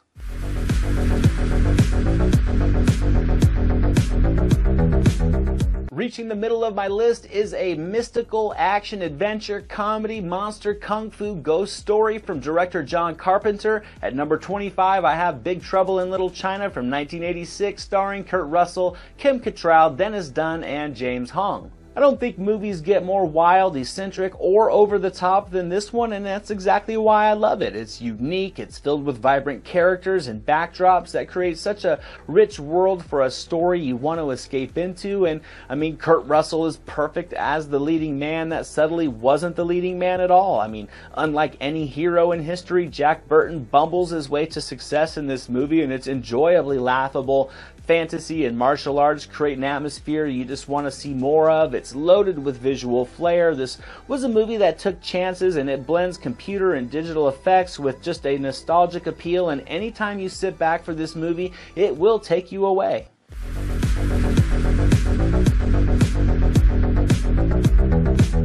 Coming up next at number 24 is a film that claimed leisure ruled, and while the rest of us were just thinking about it, he borrowed a Ferrari and did it all in one day in the John Hughes classic Ferris Bueller's Day Off from 1986, starring Matthew Broderick, Alan Ruck, Mia Sara, Jeffrey Jones, and Jennifer Grey. Faking being sick and skipping out of school to watch Ferris Bueller's Day Off was a rite of passage in the 80s. Matthew Broderick just steals the show as the confident kid we all pretended to be at least once back in our school days. This is really the ultimate sick day movie, and it's filled with charming teen adventure and clever dialogue. John Hughes, like often in his career, was able to take the simplest concept, pretending to be sick from school, and he was able to turn it into a story filled with laughs and action, a whisper of romance, friendship, and growing up. It's a movie that can take you on a familiar ride, but with touch of hyper reality, you can kind of escape into it as well. I mean, Ferris Bueller is a confident film. It's unassumingly bold, and anytime you watch it, it's just going to make you feel good and make you feel like you can take on the world.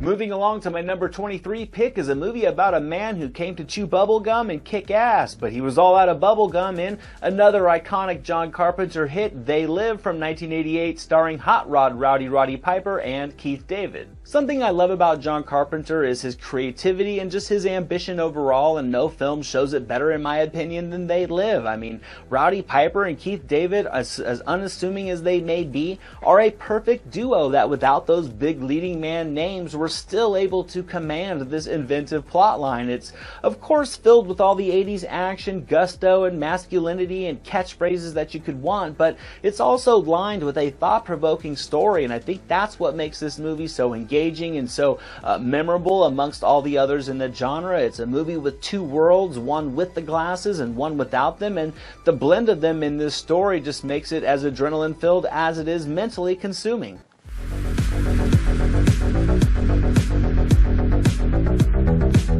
Coming in at number 22 is another movie that just exudes the 80s, a film that felt the need for speed and took viewers to the danger zone in the 1986 Tony Scott classic Top Gun, starring Tom Cruise, Anthony Edwards, Kelly McGillis, and Val Kilmer as Iceman. I think this movie lives and breathes the 1980s. You get fighter jets, motorcycles, bravado, baby oil, sex appeal, fantastic music, and Tom Cruise in the center of it all. I think Top Gun is just filled with action and adventure and drama and camaraderie and plenty of emotion, and it just cooks it into a dish best served wearing aviator glasses. Tony Scott's direction is pristine. His use of lighting just evokes a sexiness that lures you into the world of the story. I think the the cast is fantastic, with Cruise and Edwards serving up the perfect bromance, Cruise and McGillis serve up the perfect romance, and Kilmer shines as Iceman. I think the camera work will have you on the edge of your seat with a buffet of stunning aerial combat. I think Cruise would really cement himself as a leading man in this role, and Top Gun today is just as awesome as Top Gun was back in 1986 for creating a melodramatic adventure that anybody could be enticed by.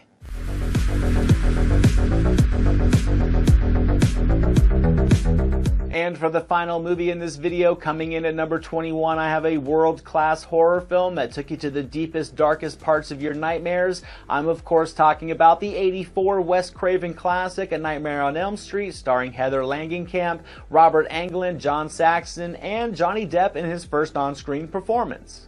Where Friday the 13th and Halloween delivered quiet stalking and lurking and killing, Nightmare on Elm Street jumped into the genre to deliver out-of-the-box, imaginative horror with a touch of sinister charm.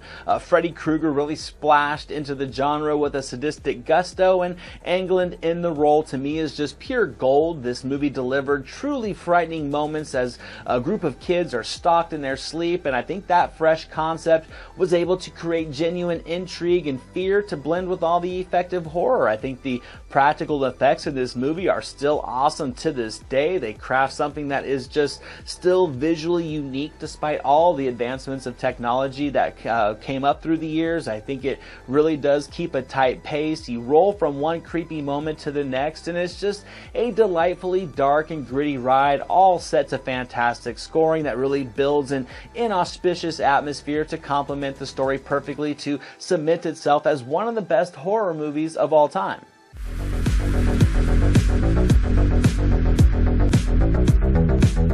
Coming in at number 20 is a movie about a secret contest where the world's greatest warriors fight in a battle to the death. I'm of course talking about the Jean-Claude Van Damme classic Bloodsport from 1989, directed by Newt Arnold, also starring Bolo Yeung, Donald Gibb, Leah Ayres, and a very young Forrest Whitaker. Now, this was easily the movie that springboarded Van Damme to international stardom, and rightfully so, as it still holds up great today. Van Damme's very raw acting-wise in this movie, but the buffet of kumite action is plenty enough to carry the runtime. It follows a Rocky IV formula, complete with montages, and overall, it's a delightfully nostalgic ride of cheesy drama, action, and righteous 80s music, and immersive on-location settings. Bolo Yeung was a great villain. He was menacing, deadly, and just, I think, the perfect opponent for Van Damme. Bloodsport didn't do anything necessarily new in the genre, but the charisma from Van Damme was undeniable, and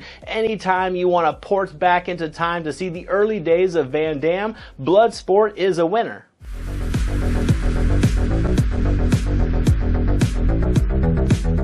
We're going to venture up into space for my number 19 pick. It's a movie that claimed there are some places in the universe you do not want to go alone, and that movie would of course be James Cameron's Aliens from 1986, starring Sigourney Weaver, Michael Biehn, Carrie Henn, Lance Henriksen, Bill Paxton, Jeanette Goldstein, and Paul Reiser. Now, where Alien was a methodical horror thriller, Aliens was just a full-blown action extravaganza, and it's fantastic. Aliens has a compelling plotline and just a robust group of bold characters. This movie is just much larger in scope. It truly brought something new to the screen as a sequel, and it's just filled with just great violent action and alien mayhem. But I think, I don't know, personally, what really makes this movie great is Weaver just coming into her own as Ripley to deliver one of the most just badass action lead characters in cinematic history. She keeps her human qualities, and she shines as she goes head to head with the Xenomorph in a final act that is still one of the best closings you will see in a sci-fi thriller.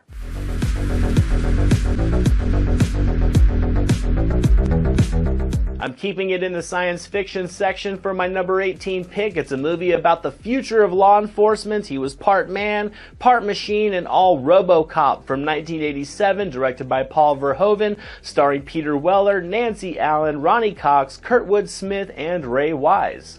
To me, RoboCop is just a delightfully sadistic film that delivers a story that was way ahead of its time with an atmosphere you can't help but escape into.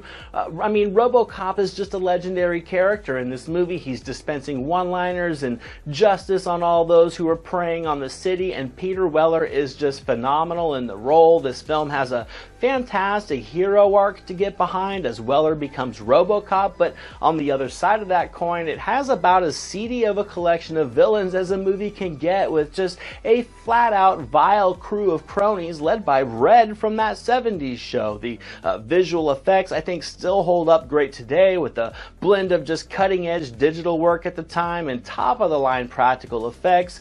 Growing up, for me, this was like a horror film, and all these years later, RoboCop and its buffet of bloody carnage is still just one of a kind.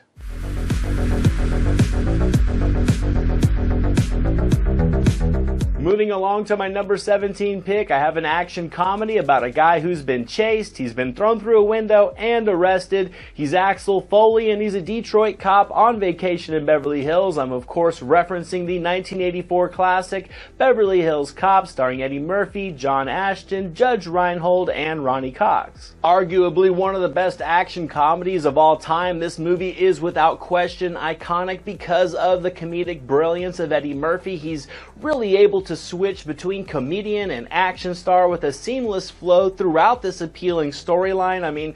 Structurally, this movie doesn't really break out of the mold, but the elements that it plugs in all just complement each other about as good as you can hope. This movie has a killer soundtrack, a great supporting cast, and a quick-moving plotline, with Eddie Murphy just cementing it all with his quick-witted humor, just turning Axel Foley into a beloved character from the 80s. This movie really knows when to focus on the action and when to cut it with the humor, and it's a charming movie that still plays as good today as it did back in 1984.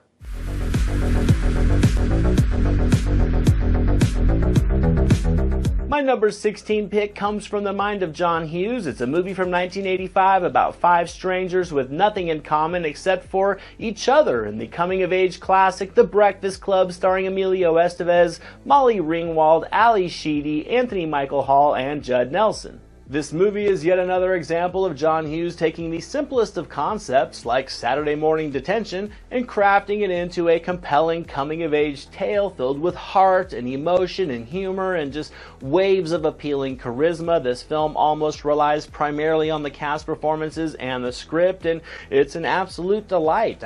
All these kids come from different walks of life. They all have their own insecurities and their own life events that have shaped them, and seeing these stories unfold is absolutely intriguing throughout the film. The Breakfast Club at the time was a movie that let kids know that everybody had their problems, and what may look like the perfect life to one wasn't the perfect life for the other, or it didn't mean it was free of stress. And this was just a movie that was very sincere, that explored the tumultuous years of high school to let us know that we're all in this life together, and that people shouldn't be treated differently based on social status or the way they look or where they came from.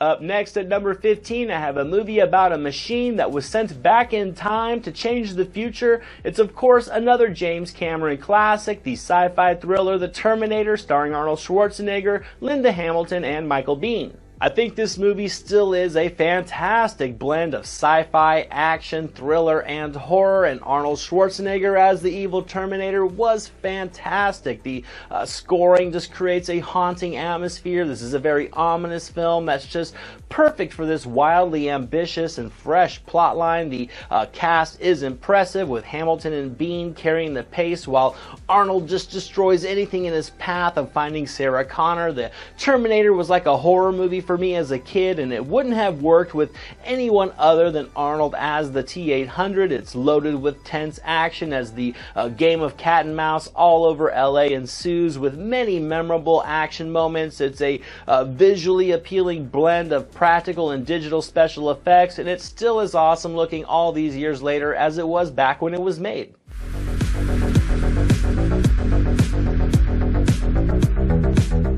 I'm gonna lighten the mood a little bit for my number 14 pick. It's a comedic classic about a prince that's just looking for his bride. Eddie Murphy is Prince Akeem, and Prince Akeem is Coming to America from 1988, directed by John Landis, also starring Arsenio Hall, James Earl Jones, John Amos, and Shari Headley. I think this is one of the most hilarious romantic comedies in film history, with a bulk of the laughs being just as good today as they were back in the 80s. Eddie Murphy is running at full comedic speed here, and Arsenio Hall is the perfect co-star. These two are just comedic gold together, but I mean, the story itself was still unique, which was actually the perfect backbone for all this wild and outrageous humor, with just frequent hilarious situations and scenarios and a buffet of just amusing side characters. I think Coming to America is never not funny, but I mean, as I said, it's still a romantic comedy as well, with the traditional love story as Akeem's trying to find his bride, which really does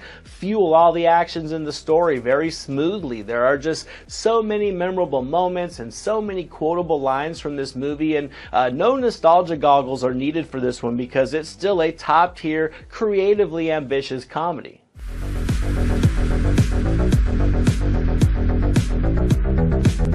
Next up at number 13 is a movie that had a few more lessons to share about the price of honor, the glory of friendship, and the way you fight when only the winner survives, and that would be The Karate Kid Part 2, starring, of course, Ralph Macchio and Pat Morita, as well as Tamlin Tomita, Yuji Okamoto, from director John G. Avildsen. Now, personally, this is my go-to Karate Kid movie. I just love the locations, the more adult story, and learning so much more about Mr. Miyagi and his past. This sequel to me truly did feel like it boosted the ramifications, as this time Daniel fights for honor in the face of death while being completely out of his element, because it's still very much a coming of age story, but this time it's as Daniel grows into a man, and I can't count how many times I watched this movie growing up as a kid. I can still vividly remember coming home from the theater after watching it with my life just completely changed, because I really did feel like I grew up with Daniel LaRusso, and in this movie I think Chosen and his cronies just felt much more intimidating than the Cobra Kai. The entire vibe of this movie was much more suspenseful, with much more on the line, that completely just swept me up as a kid. It's the perfect closing to part 1. It's an awesome opening to a new chapter that didn't just recycle what worked in the original. I mean, plus I gotta say, the love story in this one with Kamiko was so much better for the story, and I'm not just saying that because she was at the top of the list of my childhood crushes.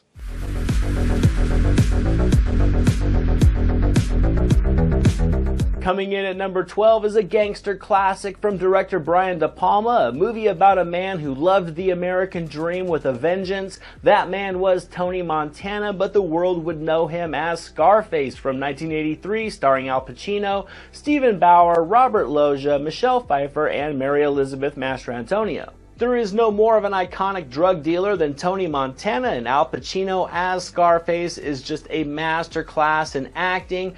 Brian De Palma gives this gritty tale a sexy allure as Montana works for the American dream. It has a well-structured story that weaves crime and infatuation, and there's just an undeniable atmosphere to this movie. It was loaded with excess, luxury, music, killing, and just a buffet of quotable lines. Michelle Pfeiffer, Stephen Bauer, Robert Loggia, and Mary Elizabeth Mastrantonio all deliver top-notch performances to really surround Pacino effectively, and when the violence hits, it lands with just an unrelenting vengeance, capped off with a coke-fueled shootout to close the film that is still one of the best finales in the history of gangster flicks.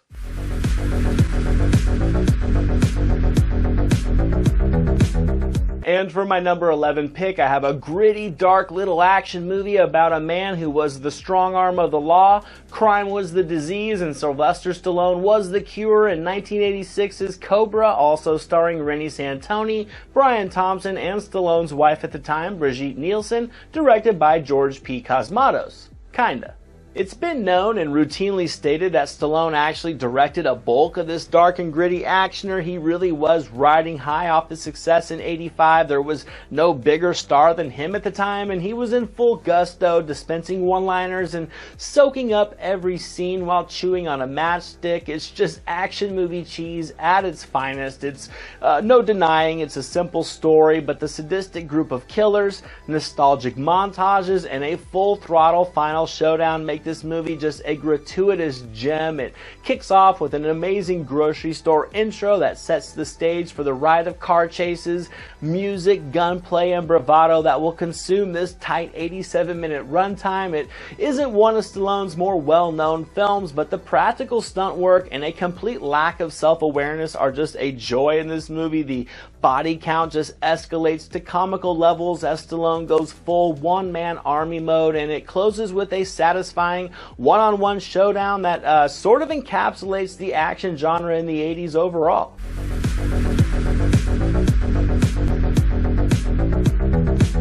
Coming in at number 10 is a sports comedy about an underdog team that made it their mission to win as many games as possible, simply to give the team owner a big old shitburger to eat. And that sports comedy would be the 1989 classic Major League, starring Charlie Sheen, Tom Berenger, Rene Russo, Wesley Snipes, and Corbin Burnson, and many others from director David S. Ward. Now, to me, Major League is just one of those movies that will still be as hilarious 50 years from now as it is right now, as it was back in 1989. The ensemble cast is perfect for this oddball collection of scrubs that come together to surprise everybody. It's a hilarious Cinderella sports story about a group of guys who learn to love one another and who learn to play together. The baseball action is impressive. The cast really did put in the work, and seeing them on the field taking ground balls and pitching and hitting just creates an immersive sports angle to this movie, one that blends perfectly with the excellent writing, because the sense of humor shines in this movie. It's crude, it's crass, it's also clever, and it's both sharp and witty, resulting in a complete comedic package.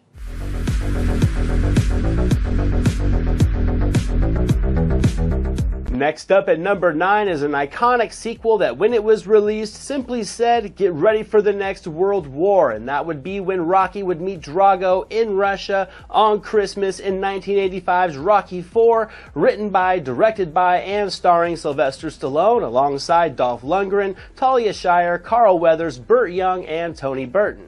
There's no denying Rocky IV is just a classic, and its excess and melodrama are what 80s movies are all about. Rocky literally and figuratively climbs a mountain as he battles Drago. The death of Apollo is still one of the most heartbreaking moments in 80s cinema, and the perfect gasoline for Balboa's revenge. Dolph Lundgren as Drago is just a villainous perfection, and with little words he truly speaks with his thundering power. It's a simple story filled with amazing montages and pulse-pumping 80s music as two worlds collide. It's all cheesy, but just cheesy in the ways you want it to be. The boxing sequences are the definition of just adrenaline pumping, and despite this movie being a Stallone ego stroke, it's still one of the best movies to come out of the decade.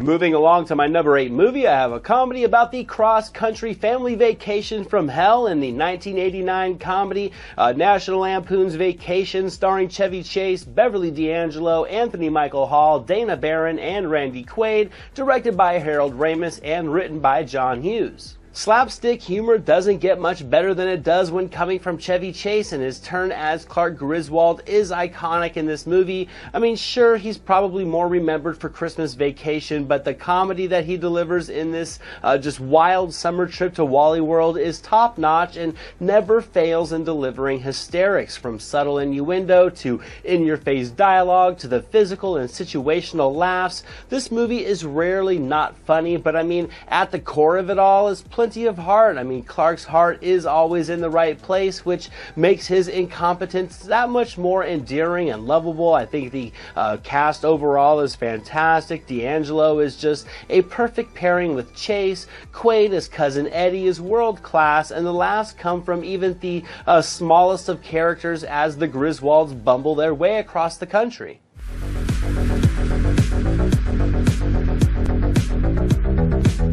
Next up for my number 7 pick, I have a science fiction action thriller about an alien that came to Earth to hunt, but if it bleeds, they could certainly kill it, in the 1987 John McTiernan classic Predator, starring Arnold Schwarzenegger, Carl Weathers, Jesse the Body Ventura, Bill Duke, and Kevin Peter Hall as the Predator.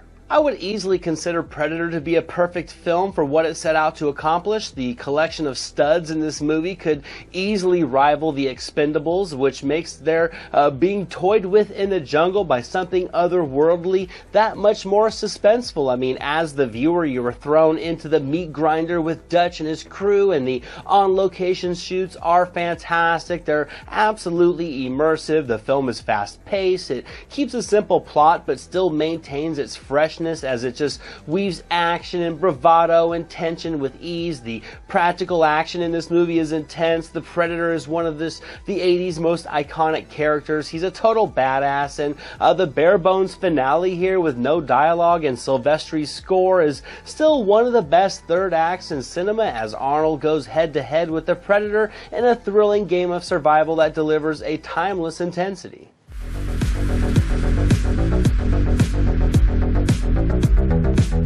My number 6 movie is about a team of scientists that bought an old fire station, and when they did, no spook, specter, or ghost would ever be safe again, and that team would be the Ghostbusters from 1984, directed by Ivan Reitman, starring a first-class comedic lineup consisting of Bill Murray, Harold Ramis, Dan Aykroyd, Ernie Hudson, Sigourney Weaver, and Rick Moranis. I just love everything about this movie: the cast, the story, the vibe, the music, and the blend of genres. It is a perfect recipe for a timeless adventure that you can always be consumed by. The humor absolutely hits. There's a charming chemistry between Murray, Aykroyd, Hudson, and Ramis, with Weaver and Moranis serving as just impressive side characters that also leave very much of their own impression on the movie overall. But I mean, I think what really makes this movie so much fun is its creative ambition and its unique adventure. The laughs are stitched nicely into the narrative, and it complements the action sequences and the science fiction to just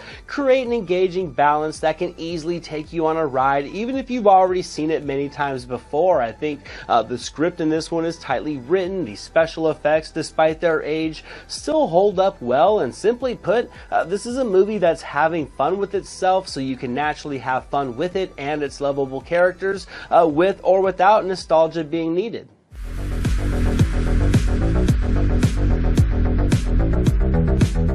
And with that said, we've reached the number 5 position, and here I have a movie that just captures everything that's just warm and fuzzy about action movies from the mid-80s, as John Rambo would embark on a one-man mission in 1985's Rambo First Blood Part 2, directed by George P. Cosmatos, starring Sylvester Stallone, Richard Crenna, Martin Kove, Charles Napier, Stephen Burkhoff, and Julia Nixon. While not nearly as serious as First Blood, the gratuitous violence and just the excess of Rambo 2 is what made the character iconic and just the franchise iconic as a whole. The plotline is simple. Rambo's a one-man army, and it's a delightful buffet of killing and massive explosions. The on-location shoots pulls you into the middle of this mission that just abandons Rambo deep in enemy territory. I mean, you know he's going to make it out alive, and the body count that he piles up in doing so is just a master class of cinematic gusto and excess that just encapsulated just the 80s action genre as a whole. Stallone here was just in peak form in 85. He was a walking action figure, and watching him just dispense carnage is a joy to behold. He really breaks out all his skills and his arsenal to just capture how truly deadly he was, and it's just macho bravado at its finest as Stallone rips through an army and blows up an entire jungle while doing so.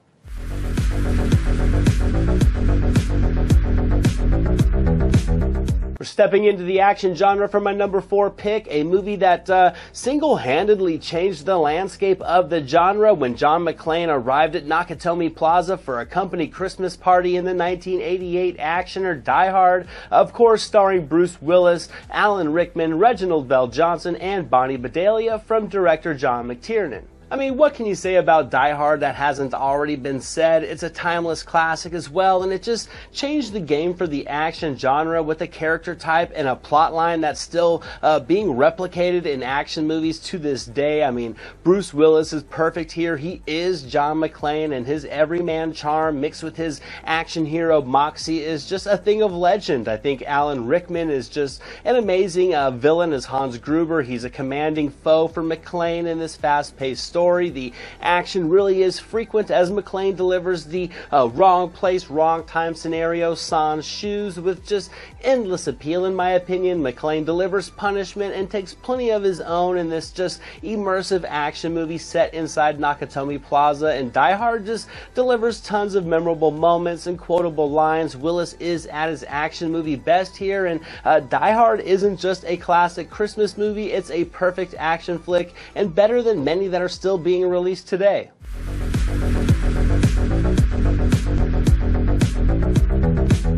Now, my number 3 movie also changed the landscape of the action genre, but in a completely different way, as Mel Gibson and Danny Glover would make Riggs and Murtaugh the gold standard for buddy action in 1987's Lethal Weapon, directed by Richard Donner. Well, I guess the cat's out of the bag. I prefer Lethal Weapon just a little bit over Die Hard. Like I just said, Die Hard and Bruce Willis, this just is a fantastic film overall. But, I mean, to me, the combination of Gibbs and Glover as Riggs and Murtaugh is just a match made in heaven. I think these guys are like peanut butter and jelly together in this tightly crafted, just gritty cop story is an impressive origin story for them. This movie delivers plenty of practical action and wild set pieces and fight sequences, but there's heart and layering to the characters that makes you love them individually, which I think only makes you love them together each more, because don't get it wrong, this is a buddy cop violent action movie, but it's also a bit of a romance story as Riggs and Murtaugh grow to love each other as brothers. It delivers textbook villains with Gary Busey really shining in a sadistic role, and Lethal Weapon just has an edginess to it, a bit of a primal sexiness to it as well that creates just an enticing atmosphere for violence as things go from business to personal in just delightfully bloody ways, in my opinion.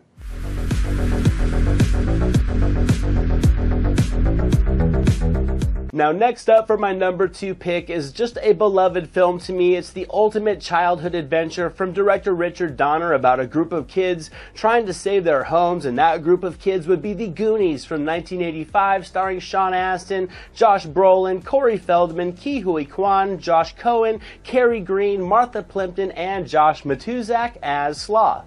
This movie just holds a special place in my heart. Anytime I'm sick or feeling a bit down in life, escaping into this movie can instantly make me feel just a little bit better. It's the ultimate tale of childhood adventure filled with action and just coming-of-age moments, endearing childhood friendship, and lighthearted humor and suspense, and it's just all put together to be the perfect recipe. The cast is fantastic across the board, from the Goonies themselves, led by Mikey, to the Fratellis, led by Ann Ramsey. I think everybody really does leave their impression on the story. The locations are just very immersive. They create a lighthearted but still kind of gloomy and ominous mood that's just right for the setting of this tale of missing treasure. And I mean, The Goonies is just a movie I think that can appeal to the kid inside of us all, to bring us back to the days when we believed in urban legends and extraordinary stories. And despite the wild absurdity of much of this movie, there is a grounded charm to it all. These kids really are being themselves.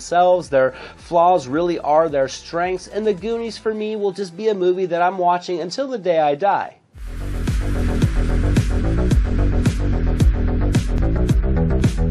And for my number 1 pick, my favorite movie from the 1980s, another movie I deem to be essentially perfect, a movie about a kid who was never on time for class, he was never on time for dinner, and one day he wasn't in his time at all, in the Robert Zemeckis classic Back to the Future from 1985, starring Michael J. Fox, Christopher Lloyd, Leah Thompson, Crispin Glover, and Tom Wilson. This is my number one choice. It was easily my number one choice. Back to the Future is a perfect film. It's also just a perfect cinematic tale with perfectly crafted characters and plot progression.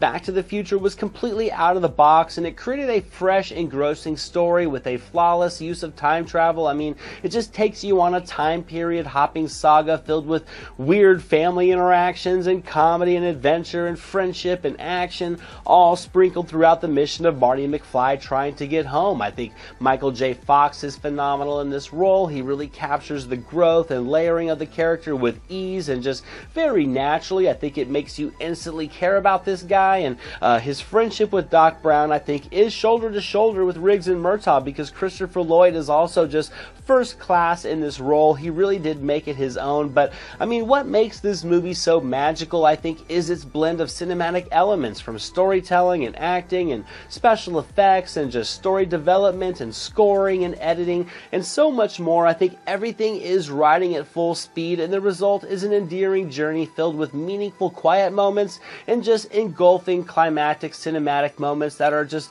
part of the reasons why I fell in love with movies as a kid. And that concludes my list, guys, my top 100 movies from the 1980s. Thank you all so much for taking the time to embark on this journey through just a great decade with me. I really do hope you've enjoyed it. I'm going to get back to some other videos for a little while I prep for my next major project behind the scenes, which will, of course, be a top 100 movies from the 1990s series. But again, thank you guys so much for watching. You're all amazing. And until the next video, I'll see you guys at the movies. This is Jack Burton in the Pork Chop Express, and I'm talking to whoever's listening out there. Survive a war, you gotta become war. I suppose we have to register you as a lethal weapon. You trying to say Jesus Christ can't hit a curveball?